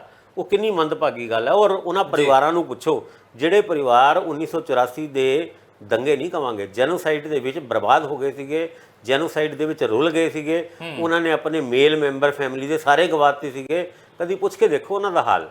ਹੁਣ ਉਸ ਤੋਂ ਬਾਵਜੂਦ ਵੀ ਜੇ ਉਸ ਮੁੱਦੇ ਦੇ ਉੱਤੇ ਵੀ ਜੇ ਸਰਕਾਰ ਕੁਝ ਕਰਦੀ ਹੈ, ਪਰ ਚਲੋ ਹੁਣ ਇਹ ਮੁੱਦਾ ਪੋਲੀਟੀਕਲ ਤੌਰ ਤੇ ਅੱਗੇ ਵਧ ਰਿਹਾ ਹੈ, ਲੇਕਿਨ ਭਾਵਨਾਤਮਕ ਤੌਰ ਦੇ ਉੱਤੇ ਵੀ ਇਹਨੂੰ ਅੱਗੇ ਵਧਾਉਣ ਦੀ ਲੋੜ ਹੈ। ਬਹੁਤ ਸਾਰੀਆਂ ਚੀਜ਼ਾਂ ਜਦੋਂ ਜੁਡੀਸ਼ਰੀ ਦੀ ਗੱਲ ਕਰਦੇ ਹਾਂ, ਜੁਡੀਸ਼ਰੀ ਦੇ ਅੱਗੇ ਵੀ ਸਾਡੇ ਸਿਸਟਮ ਨੇ ਬਹੁਤਾ ਕੁਝ ਲੈ ਕੇ ਜਾਣਾ ਹੁੰਦਾ।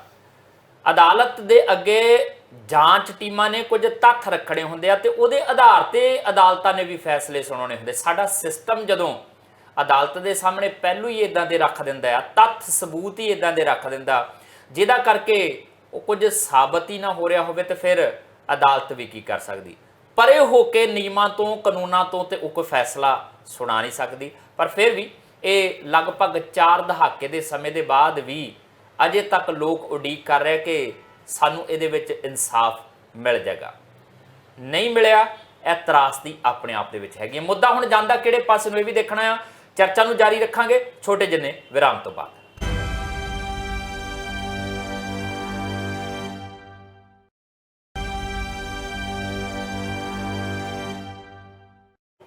ਬ੍ਰੇਕ ਤੋਂ ਬਾਅਦ ਤੁਹਾਡਾ ਸਵਾਗਤ ਹੈ।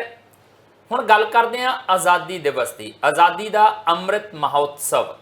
ਵੈਸੇ ਕਰਤੱਵ ਇਹਨੂੰ ਕਰ ਦਿੱਤਾ ਗਿਆ। ਹੁਣ ਇੱਕ ਲੈਟਰ ਹੈ ਮੇਰੇ ਕੋਲ ਭਾਸਕਰ ਸਾਹਿਬ, ਇਹ ਲਿਖੀ ਹੋਈ ਹੈਗੀ ਆ ਉਪ ਮੁੱਖ ਕਾਰਜਕਾਰੀ ਅਫਸਰ ਜ਼ਿਲ੍ਹਾ ਪ੍ਰੀਸ਼ਦ ਜਲੰਧਰ, ਔਰ ਇਹਦੇ ਵਿੱਚ ਜਿਹੜੀਆਂ ਚੀਜ਼ਾਂ ਲਿਖੀਆਂ, ਵਿਸ਼ਾ ਇਹਦਾ ਹੈਗਾ ਆਜ਼ਾਦੀ ਦਾ ਮਹੋਤਸਵ ਅਧੀਨ ਹਰ ਘਰ ਤਿਰੰਗਾ ਪ੍ਰੋਗਰਾਮ ਅਧੀਨ ਤਿਰੰਗੇ ਝੰਡੇ ਦੀ ਰਕਮ ਜਮ੍ਹਾਂ ਕਰਵਾਉਣ ਸੰਬੰਧੀ।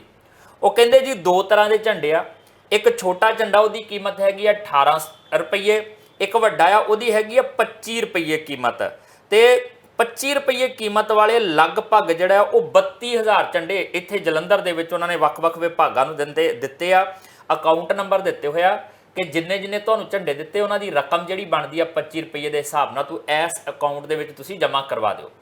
ਤੇ ਮੇਰੇ ਹਿਸਾਬ ਨਾਲ 32000 ਦੇ ਤਕਰੀਬਨ 8 ਲੱਖ ਦੇ ਨੇੜੇ ਤੇੜੇ ਲਾ ਪਾ ਕੇ ਥੋੜਾ ਬਹੁਤਾ ਅੱਗੇ ਪਿੱਛੇ ਕਰਕੇ ਇੰਨੇ ਕੁ ਬਣਦੇ ਆ। ਇਹ ਇਕੱਲਾ ਜਲੰਧਰ ਦਾ ਹਿਸਾਬ ਕਿਤਾਬ ਹੈ। ਗੁਰਦਾਸਪੁਰ 'ਚ ਵੀ ਇਹੀ ਆਰਡਰ ਹੋਣਗੇ, ਇਹ ਲੁਧਿਆਣੇ 'ਚ ਵੀ ਇਹੀ ਆਰਡਰ ਹੋਣਗੇ, ਪਟਿਆਲੇ 'ਚ ਵੀ ਇਦਾਂ ਹੀ ਆਰਡਰ ਹੋਣਗੇ। ਪਤਾ ਨਹੀਂ ਕਿੰਨੇ ਹਜ਼ਾਰ ਤੇ ਕਿੰਨੇ ਲੱਖ ਝੰਡੇ ਵਿੱਚ ਠੀਕ ਹੈ ਵੇਚਣਗੇ। ਪਹਿਲਾ ਸਵਾਲ ਇਹ ਹੈ ਭਾਸਕਰ ਸਾਹਿਬ ਕਿ ਤਹਿਸੀਲਦਾਰ ਪਟਵਾਰੀ ਕਾਨੂੰਗੋ ਤੁਹਾਨੂੰ ਕਿਹੜੇ ਚੌਕ ਤੇ ਰੇੜੀ ਲਾ ਕੇ ਖੜਾ ਨਜ਼ਰ ਆਏਗਾ ਜਾਂ ਕਿਸ ਚੌਕ ਤੇ ਖੜ ਕੇ ਲੋਕਾਂ ਨੂੰ ਤਿਰੰਗੇ ਝੰਡੇ ਵੇਚਦਾ ਨਜ਼ਰ ਆਏਗਾ? ਤੇ ਨਹੀਂ ਵੇਚ ਰਿਹਾ ਤੇ ਫਿਰ ਉਹ ਇਹਨਾਂ ਦੀ ਕੀਮਤ ਕਿਸ ਤਰੀਕੇ ਨਾਲ ਦੇ ਰਿਹਾ ਹੋਏਗਾ, ਕਿੱਥੋਂ ਦੇ ਰਿਹਾ ਹੋਏਗਾ? ਨੰਬਰ 1 ਤੇ ਦੂਜਾ, ਇਹ ਪੈਸਾ ਜਦੋਂ ਇਕੱਠਾ ਹੋ ਜਾਏਗਾ ਕਿਹਦੀ ਜੇਬ 'ਚ ਜਾਣਾ? ਕੇਂਦਰ ਦੀ ਸਰਕਾਰ ਦੀ ਜੇਬ 'ਚ ਜਾਣਾ ਜਾਂ ਪੰਜਾਬ ਦੇ ਕੋਲ ਜਾਣਾ? ਦੇਖੋ ਜਿਸ ਤਰੀਕੇ ਨਾਲ ਘਰ ਘਰ ਝੰਡਾ ਦੀ ਮੁਹਿੰਮ ਪਿਛਲੇ ਸਾਲ ਵੀ ਚੱਲੀ ਸੀ ਔਰ ਕਾਫੀ ਸਾਰੇ ਘਰਾਂ ਦੇ ਉੱਤੇ ਤਿਰੰਗਾ ਦੇਖਿਆ ਵੀ ਗਿਆ ਸੀਗਾ ਔਰ ਉਸ ਟਾਈਮ ਵੀ ਇਹ ਗੱਲਾਂ ਚੱਲੀ ਸੀਗੀ, ਝੰਡੇ ਵੇਚਣ ਦੇ ਕੰਮ ਲਾਤਾ ਸਰਕਾਰ ਨੇ ਸਰਕਾਰੀ ਕਰਮਚਾਰੀਆਂ ਨੂੰ। ਉਹੀ ਗੱਲਾਂ ਹੁਣ ਨਿਕਲ ਕੇ ਆਈ ਹੈ। ਜਿਹੜਾ ਤੁਸੀਂ ਆਰਡਰ ਪੜ੍ਹ ਰਹੇ ਹੋ ਉਸ ਹਿਸਾਬ ਨਾਲ 32,000 ਝੰਡੇ ਅਲਾਟ ਕਰ ਦਿੱਤੇ ਗਏ। ਵਿਕਣ ਨਾ ਵਿਕਣ, ਤੁਸੀਂ ਇਸ ਖਾਤੇ ਦੇ 'ਚ ਇੰਨੇ ਪੈਸੇ ਜਮ੍ਹਾਂ ਕਰਾ ਦਿਓ। ਇਹਦਾ ਮਤਲਬ ਕੀ ਹੈ? ਜਾਂ ਤੇ ਝੰਡੇ ਵਿਕਣ ਦੇ ਉੱਤੇ ਜਿਹੜੇ ਲੋਕਾਂ ਤੋਂ ਪੈਸੇ ਲੈ ਰਹੇ ਹੋ ਉਹ ਪੈਸੇ ਤੁਸੀਂ ਇੱਥੇ ਜਮ੍ਹਾਂ ਕਰਾਓ, ਜਾਂ ਉਹਨਾਂ ਨੂੰ ਕਹੋ ਕਿ ਪੇਟੀਐਮ ਕਰ ਦਿਓ ਜੀ ਇਸ ਅਕਾਊਂਟ ਦੇ ਵਿੱਚ। ਤਾਂ ਤੇ ਲੱਗਦਾ ਹੈ ਕਿ ਵੀ ਵਾਕਈ ਬੜਾ ਇੱਕ ਜੈਨੂਇਨ ਹੈ, ਔਰ ਲੋਕਾਂ ਨੇ ਇਸ ਮੁਹਿੰਮ ਨੂੰ ਬੜਾ ਇੱਕ ਸਪੋਰਟ ਵੀ ਕੀਤਾ ਹੈ ਔਰ ਪੈਸੇ ਦੇ ਕੇ ਝੰਡੇ ਖਰੀਦੇ ਨੇ।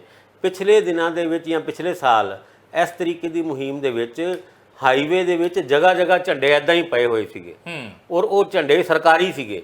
ਹੋ ਸਕਦਾ ਜਿਹੜੇ ਇਹ ਤਹਿਸੀਲਦਾਰਾਂ ਜਾਂ ਹੋਰ ਸਰਕਾਰੀ ਮੁਲਾਜ਼ਮਾਂ ਨੂੰ ਮਿਲੇ ਹੋਏ ਝੰਡੇ ਹੋਣ ਉਹ, ਕਿਉਂਕਿ ਉਹਨਾਂ ਨੇ ਤੇ ਜਿਹੜਾ 8 ਲੱਖ ਦੀ ਰਕਮ ਹੈ ਉਹ ਵੰਡਦੇ ਨਹੀਂ ਹੈ, ਕਮਾਣੇ ਕਿਸੇ ਹੋਰ ਤੋਂ। ਝੰਡੇ ਕਿੰਨੇ ਵੇਚਦੇ, ਪਰ ਉਹਨਾਂ ਦੇ ਵਿੱਚ ਝੰਡਿਆਂ ਦੀ ਬੇਅਦਬੀ ਵੀ ਇਨਕਲੂਡ ਹੈ।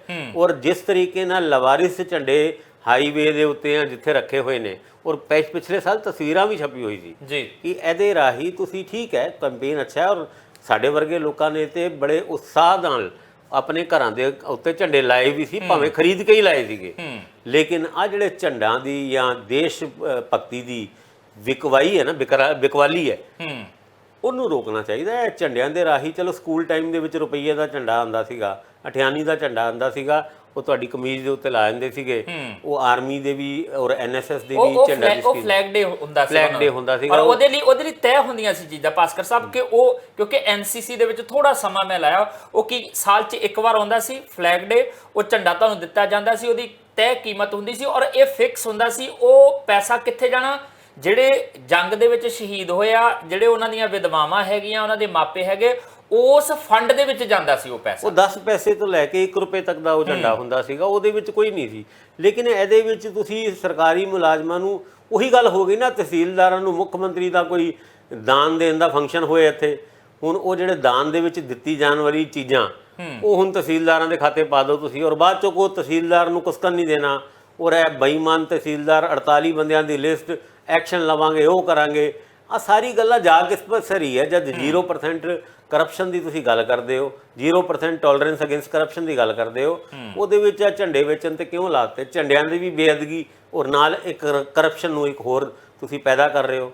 ਹੁਣ ਜਦ ਉਹ ਕਰਮਚਾਰੀ ਕਿਸੇ ਹੋਰ ਪਬਲਿਕ ਡੀਲਿੰਗ ਵਾਲੇ ਵਿਅਕਤੀ ਨੂੰ ਇਹ ਗੱਲ ਕਹਿ ਦੇ ਵੀ ਆ ਤੇਰੇ 50 ਝੰਡੇ ਤੇਰੇ ਆ ਵੀ ਪੈਸੇ ਦੇ ਮੈਨੂੰ, ਜਿੱਦਾਂ ਤੁਸੀਂ ਉਸ ਕਰਮਚਾਰੀ ਨੂੰ ਕਹਿ ਰਹੇ ਹੋ ਉਹਦੀ ਡਿਊਟੀ ਹੈ ਝੰਡੇ ਵੇਚਣਾ, ਉਹਦੀ ਤੁਸੀਂ ਅਪਾਇੰਟਮੈਂਟ ਲੈਟਰ 'ਚ ਲਿਖਿਆ ਸੀ ਝੰਡੇ ਵੇਚੋ, ਔਰ ਉਹ ਕਿਉਂ ਵੇਚੇ ਝੰਡੇ, ਔਰ ਉਹ ਕਿਉਂ ਉਸ ਝੰਡੇ ਦੇ ਪੈਸੇ ਆਪਣੀ ਜੇਬ ਤੋਂ ਦੇ? ਬਿਲਕੁਲ ਇਹ ਸਾਰੀ ਗੱਲਾਂ ਇੱਕ ਵੱਡੇ ਸਵਾਲ ਦੇ ਰੂਪ ਵਿੱਚ ਉੱਭਰਦੀਆਂ।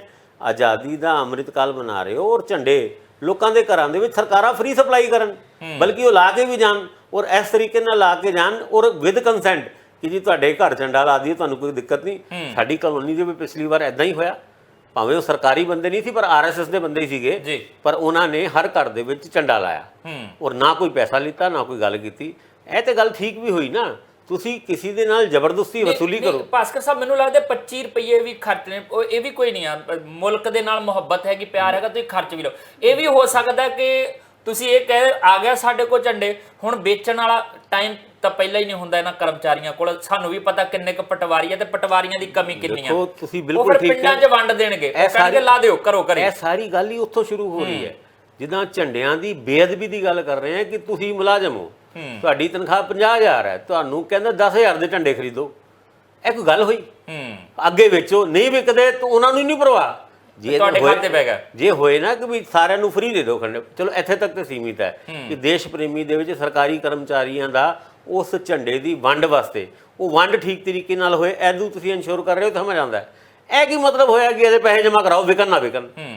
ਜੇ ਨਾ ਵਿਕਣ ਤੇ ਉਹਨਾਂ ਝੰਡਿਆਂ ਦੀ ਹੋਈ ਬੇਅਦਬੀ ਵਾਸਤੇ ਕੌਣ ਰਿਸਪੌਂਸਿਬਲ ਹੋਏਗਾ? ਇਹ ਭਾਸਕਰ ਸਾਹਿਬ ਸਮਝ ਨਹੀਂ ਆਇਆ। ਹੁਣ ਇਹ ਪੈਸੇ ਕਿਹੜੇ ਪਾਸੇ ਜਾਣੇ ਆ, ਕੇਂਦਰ ਕੋਲ ਜਾਣੇ ਆ ਜਾਂ ਪੰਜਾਬ ਕੋਲ? ਕਿਉਂਕਿ ਜਿਹੜਾ ਇੱਥੇ ਖਾਤਾ ਦਿੱਤਾ ਹੋਇਆ ਨਾ, ਇਹਨਾਂ ਨੇ ਉਹ ਖਾਤਾ ਹੈਗਾ BDPO ਜਲੰਧਰ ਦਾ ਈਸਟ, ਤੇ ਫਿਰ BDPO ਦਾ ਨਾਂ ਆ ਗਿਆ। ਹਾਂ, ਹੁਣ BDPO ਤੋਂ DDPO ਤੋਂ ADC ਤੋਂ ਬਾਅਦ 92 ਏਕੜ। ਇਹ ਗੱਲ ਐਦਾਂ ਹੀ ਸ਼ੁਰੂ ਹੁੰਦੀ ਹੈ। ਆ ਝੰਡੇ ਵੇਚਣ ਦੀ ਗੱਲ ਤੁਸੀਂ ਦੇਖੋ, ਤੁਸੀਂ BDPO ਦਾ ਨਾਂ ਲਿੱਤਾ ਤੇ ਸਾਨੂੰ ਪਠਾਨਕੋਟ ਵਾਲਾ ਕੁਲਦੀਪ ਸਿੰਘ ਯਾਦ ਆ ਜਾਂਦਾ ਹੈ। ਹੁਣ ਉਹਨੂੰ ਵੀ ਕਦੀ ਝੰਡੇ ਵੇਚਣ ਵਾਸਤੇ ਲਾਇਆ ਹੋਏਗਾ, ਕਿਉਂਕਿ ਉਹਨੇ ਸਰਕਾਰ ਨੂੰ ਝੰਡੇ ਵਿਕਵਾ ਕੇ ਫੇਵਰ ਕੀਤਾ ਹੋਏਗਾ, ਫਿਰ ਸਰਕਾਰ ਉਹਨੂੰ ਫੇਵਰ ਕਰ ਰਹੀ ਹੈ।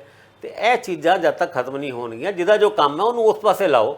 ਦੇਸ਼ ਪ੍ਰੇਮ ਲੋਕਾਂ ਦੇ ਵਿੱਚ ਜਗਾਉਣਾ ਹੈ ਤੇ ਉਹਦੇ ਵਾਸਤੇ ਸਰਕਾਰ ਵੀ ਕੋਈ ਕੀਮਤ ਅਦਾ ਕਰਦੀ, ਜਾਂ ਐਦਾਂ ਤਾਂ ਨਹੀਂ ਹੈ ਤੁਸੀਂ ਉਹ 25 ਰੁਪਏ ਵਾਲੇ ਝੰਡੇ ਦੀ ਤੁਸੀਂ 500 ਰੁਪਏ ਵਾਲੀ ਵੀ ਕੀਮਤ ਰੱਖੋਗੇ ਤੇ ਲੋਕੀ ਲੈਣਗੇ ਔਰ ਖੁਸ਼ੀ-ਖੁਸ਼ੀ ਲੈਣਗੇ। ਲੇਕਿਨ ਤੁਸੀਂ ਇਹਦੇ ਥੱਲੇ ਕਰਪਸ਼ਨ ਕਰਨ ਦੀ ਇਜਾਜ਼ਤ ਹੀ ਕਿਉਂ ਦੇ ਰਹੇ ਹੋ? ਸਵਾਲ ਤੇ ਇੱਥੇ ਖੜਾ ਹੈ। ਮੈਨੂੰ ਨਹੀਂ ਲੱਗਦਾ ਕਿ ਕੋਈ ਵੀ ਜਿਹੜਾ ਆਪਣੇ ਦੇਸ਼ ਨੂੰ ਪ੍ਰੇਮ ਕਰਦਾ ਹੈ, ਔਰ ਮੈਂ ਜਿਨ੍ਹਾਂ ਨੇ ਵੀ ਲੋਕਾਂ ਨੂੰ ਜਾਣਨਾ ਉਹਨਾਂ ਤੋਂ ਤੁਸੀਂ 500 ਰੁਪਏ ਵੀ ਲਓ, ਉਹ ਝੰਡਾ ਵੀ ਲਵਾਉਣਗੇ ਔਰ ਝੰਡੇ ਦੀ ਬੇਅਦਬੀ ਨਾ ਹੋਏ ਇਸ ਗੱਲ ਦਾ ਵੀ ਖਿਆਲ ਰੱਖਣਗੇ।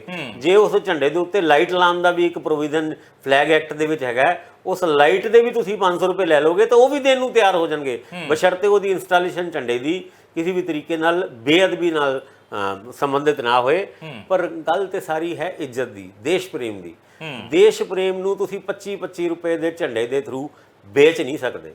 ਕੋਈ ਕਰਪਸ਼ਨ ਨੂੰ ਜਨਮ ਦੇਣ ਵਾਸਤੇ ਤੁਸੀਂ ਦੇਸ਼ ਪ੍ਰੇਮ ਜਗਾਉਣ ਦੀ ਗੱਲ ਕਰਦੇ ਹੋ, ਇਹ ਆਪਣੇ ਆਪ ਵਿੱਚ ਬੜੀ ਆਇਰਨ ਵਾਲੀ ਗੱਲ ਹੈਗੀ ਹੈ। ਮੈਨੂੰ ਲੱਗਦਾ ਹੈ ਦੋ ਪੈਸੇ ਲਓ ਪੈਸੇ, ਔਰ ਤੁਸੀਂ ਇਹ ਸਕੀਮ ਹੀ ਕੱਢ ਦਿਓ ਨਾ ਕਿ ਵੀ ਤੁਸੀਂ ਆਪਣੇ ਮੁਹੱਲੇ ਦੇ ਹਰ ਘਰ ਦੇ ਵਿੱਚ ਝੰਡਾ ਲਵਾਓਗੇ, ਮੁਹੱਲੇ ਦਾ ਕੋਈ ਲੀਡਰ ਨਿਕਲ ਕੇ ਆਏ ਉਹ ਕਰੇਗਾ ਕੰਮ। ਹੁਣ ਤੁਸੀਂ ਇਹ ਤਹਿਸੀਲਦਾਰਾਂ ਨੂੰ ਵਿਚਾਰਿਆਂ ਨੂੰ ਯਾਰ ਅੱਗੇ ਹੀ ਤੁਸੀਂ ਕਰਪਸ਼ਨ ਤੋਂ ਰੋਕਿਆ ਹੋਇਆ, ਉਹਨਾਂ ਨੂੰ ਕਹਿੰਦੇ ਕੁਸਕਣਾ ਨਹੀਂ, ਜੇ ਪੈਸੇ ਲਿੱਤੇ ਛੱਡਾਂਗੇ ਨਹੀਂ, ਫਿਰ ਉਸ ਤੋਂ ਬਾਅਦ ਉਹਨਾਂ ਨੂੰ ਝੰਡੇ ਵੀ ਵੇਚੀ ਜਾਂਦੇ ਹੋ। ਤੁਹਾਨੂੰ ਪਤਾ ਹੈ ਨਾ ਕਿ ਉਹ ਪੈਸੇ ਕਮਾਉਂਦੇ ਨੇ ਤਾਂ ਹੀ ਝੰਡੇ ਵੇਚ ਰਹੇ ਉਹਨਾਂ ਨੂੰ। ਹੁਣ ਦੋਨੋਂ ਗੱਲਾਂ ਆਪਸ ਵਿੱਚ ਵਿਰੋਧ ਕਰਦੀਆਂ, ਔਰ ਇਹਦੇ ਉੱਤੇ ਜਾਂ ਤੇ ਬੰਦਿਆਂ ਨੂੰ ਇਮਾਨਦਾਰ ਬਣਾਓ ਜਾਂ ਫਿਰ ਝੰਡੇ ਵੇਚ ਕੇ ਬੇਈਮਾਨ ਨਾ ਬਣਾਓ। ਜਦੋਂ ਨਾ ਦੇਸ਼ ਭਗਤੀ ਦੀ ਗੱਲ ਆਉਂਦੀ ਹੈ ਤੇ ਮੈਂ ਜੇ ਇਸ ਨਜ਼ਰੀਏ ਨਾਲ ਦੇਖਦਾ ਆ, ਮੈਨੂੰ ਲੱਗਦਾ ਕਿ ਦੇਸ਼ ਭਗਤੀ ਦਾ ਮਤਲਬ ਕੱਲਾ ਇਹ ਨਹੀਂ ਆ ਕਿ ਅਸੀਂ ਘਰ ਦੇ ਉੱਤੇ ਤਿਰੰਗਾ ਝੰਡਾ ਲਹਿਰਾ ਲਈਏ। ਲਹਿਰਾਉਣਾ ਚਾਹੀਦਾ, ਕੋਈ ਮਾੜੀ ਗੱਲ ਨਹੀਂ ਆ, ਪਰ ਮਤਲਬ ਇਹ ਨਹੀਂ ਹੈ ਕਿ ਅਸੀਂ ਤਿਰੰਗਾ ਝੰਡਾ ਲਹਿਰਾ ਲਈਏ ਤੇ ਆਪਣੀ ਡਿਊਟੀ ਦੇ ਵਿੱਚ ਅਸੀਂ ਕੁਤਾਹੀ ਕਰੀਏ। ਅਧਿਕਾਰ ਤਾਂ ਮੰਗੀਏ, ਜਿਹੜੇ ਕਰਤੱਵ ਬਣਦੇ ਆ ਸਾਡੇ ਇਸ ਮੁਲਕ ਦੇ ਪ੍ਰਤੀ ਅਸੀਂ ਉਹਨਾਂ ਨੂੰ ਭੁੱਲ ਜਾਈਏ। ਅਸੀਂ ਟੈਕਸ ਦੇਣ ਤੋਂ ਗੁਰੇਜ਼ ਕਰੀਏ। 25 ਰੁਪਏ ਦਾ ਝੰਡਾ ਲੈ ਕੇ ਅਸੀਂ ਦੇਸ਼ ਭਗਤੀ ਦਿਖਾਈਏ ਤੇ 50,000 ਰੁਪਏ ਦਾ ਟੈਕਸ ਅਸੀਂ ਚੋਰੀ ਕਰ ਲਈਏ, ਕੀ ਇਹਨੂੰ ਦੇਸ਼ ਭਗਤੀ ਮੰਨਿਆ ਜਾਏਗਾ? ਅਸੀਂ ਲੋਕਾਂ ਨੂੰ ਇਹ ਗੱਲ ਤਾਂ ਕਹਿ ਦਈਏ ਕਿ ਇਸ ਵਾਰ ਸੈਲਫੀਆਂ ਖਿੱਚ ਕੇ ਜੀ ਝੰਡੇ ਜਿਹੜਾ ਉਹ ਝੰਡੇ ਦੇ ਨਾਲ ਤੁਸੀਂ 15 ਅਗਸਤ ਦੇ ਉੱਤੇ ਵੈਬਸਾਈਟ ਤੇ ਪਾਉਣਾ, ਤੇ ਆਪ ਕੀ ਕੁਝ ਹੋ ਰਿਹਾ ਕਿ ਤੁਹਾਡੀਆਂ ਸਰਕਾਰਾਂ ਦੇ ਵਿੱਚ ਬੈਠੇ ਹੋਏ ਮੰਤਰੀ ਕਿਤੇ ਕੋਈ ਕਰਪਸ਼ਨ ਕਰਦਾ ਆ, ਕਿਤੇ ਕੋਈ ਕੁਕਰਮ ਕਰਦਾ ਨਜ਼ਰ ਆਉਂਦਾ, ਉਹਦੀ ਵੀਡੀਓ ਸਾਹਮਣੇ ਆ ਜਾਂਦੀ ਹੈ। ਕਿਤੇ ਕੋਈ ਛੇੜਖਾਨੀ ਦੇ ਮਾਮਲੇ 'ਚ ਹੈਗਾ, ਕੋਈ ਕਤਲ ਦੇ ਮਾਮਲੇ 'ਚ ਹੈਗਾ, ਕੋਈ ਅਗਵਾਕਾਰੀ ਦੇ ਮਾਮਲੇ ਦੇ ਵਿੱਚ ਹੈਗਾ। ਸੰਸਦ ਦੇ ਵਿੱਚ ਬਹੁਤ ਸਾਰੇ ਲੋਕ ਮਿਲ ਜਾਣਗੇ, ਉਹਨਾਂ ਵੱਲੋਂ ਤੁਸੀਂ ਅੱਖਾਂ ਬੰਦ ਕਰ ਲਓ। ਕੀ ਇਹ ਦੇਸ਼ ਭਗਤੀ ਹੋਏਗੀ? ਫੈਸਲੇ ਤੁਹਾਡੇ ਇਹ ਹੁਣ ਕਿ ਆਪਣੀਆਂ ਮਸ਼ਹੂਰੀਆਂ ਦੇ ਉੱਤੇ ਪੈਸਾ ਵੱਧ ਖਰਚ ਕਰਨਾ, ਲੋਕ ਭਲਾਈ ਦੇ ਉੱਤੇ ਪੈਸਾ ਘੱਟ ਖਰਚ ਕਰਨਾ, ਕੀ ਇਹ ਦੇਸ਼ ਭਗਤੀ ਹੈ? ਫੈਸਲੇ ਤੁਹਾਡੇ ਇਹ ਹੁਣ ਕਿ ਕੁਝ ਖਾਸ ਕਾਰੋਬਾਰੀਆਂ ਨੂੰ ਲਾਭ ਕਿਵੇਂ ਹੋਵੇ, ਉਹਦੇ ਲਈ ਭਾਵੇਂ ਮੁਲਕ ਦੀਆਂ ਪਬਲਿਕ ਸੈਕਟਰ ਦੀਆਂ ਜਿੰਨੀਆਂ ਮਰਜ਼ੀ ਕੰਪਨੀਆਂ ਵਿਕ ਜਾਣ, ਕੀ ਇਹਨੂੰ ਦੇਸ਼ ਭਗਤੀ ਕਿਹਾ ਜਾਏਗਾ? ਦੇਸ਼ ਭਗਤੀ ਆਪਣੇ ਅੰਤਰ ਮਨ ਤੋਂ ਇਮਾਨਦਾਰੀ ਨਾਲ ਆਪਣੇ ਮੁਲਕ ਦੀ ਪ੍ਰੋਗਰੈਸ ਨਾਲ ਲਈ ਕੰਮ ਕਰਨਾ ਹੁੰਦਾ ਆ। ਕੱਲਾ ਨਿਸ਼ਾਨ ਜਿਹੜੇ ਆ ਉਹ ਦੇਸ਼ ਭਗਤੀ ਦਾ ਪ੍ਰਤੀਕ ਨਹੀਂ ਬਣਨਗੇ। ਐਸੇ ਚੀਜ਼ ਦੀ ਜਿਹੜੀ ਆ ਉਹ ਸਾਨੂੰ ਲੋੜ ਹੈ। ਫਿਲਹਾਲ ਉਮੀਦ ਰੱਖਦੇ ਹਾਂ ਕਿ ਇਹ ਦੇਸ਼ ਭਗਤੀ ਸਿਰਫ 15 ਅਗਸਤ ਤੱਕ ਕਾਇਮ ਦਾਇਮ ਨਹੀਂ ਰਹੇਗੀ, ਉਹਦੇ ਤੋਂ ਬਾਅਦ ਵੀ 365 ਦੇ 365 ਦਿਨ ਸਾਡੇ ਮਨਾਂ ਦੇ ਅੰਦਰ ਵੈਸੇ ਹੀ ਸੁਰਜੀਤ ਰਹੇਗੀ ਜਿੰਨੀ ਕੁ ਆਜ਼ਾਦੀ ਦਿਵਸ ਮੌਕੇ ਆਉਂਦੀ। ਫਿਲਹਾਲ ਇਸੇ ਉਮੀਦ ਦੇ ਨਾਲ ਦਿਓ ਇਜਾਜ਼ਤ ਜਸਵੀਰ ਨੂੰ। ਦੇਖਦੇ ਰਹੋ ਟੀਵੀ ਪੰਜਾਬ।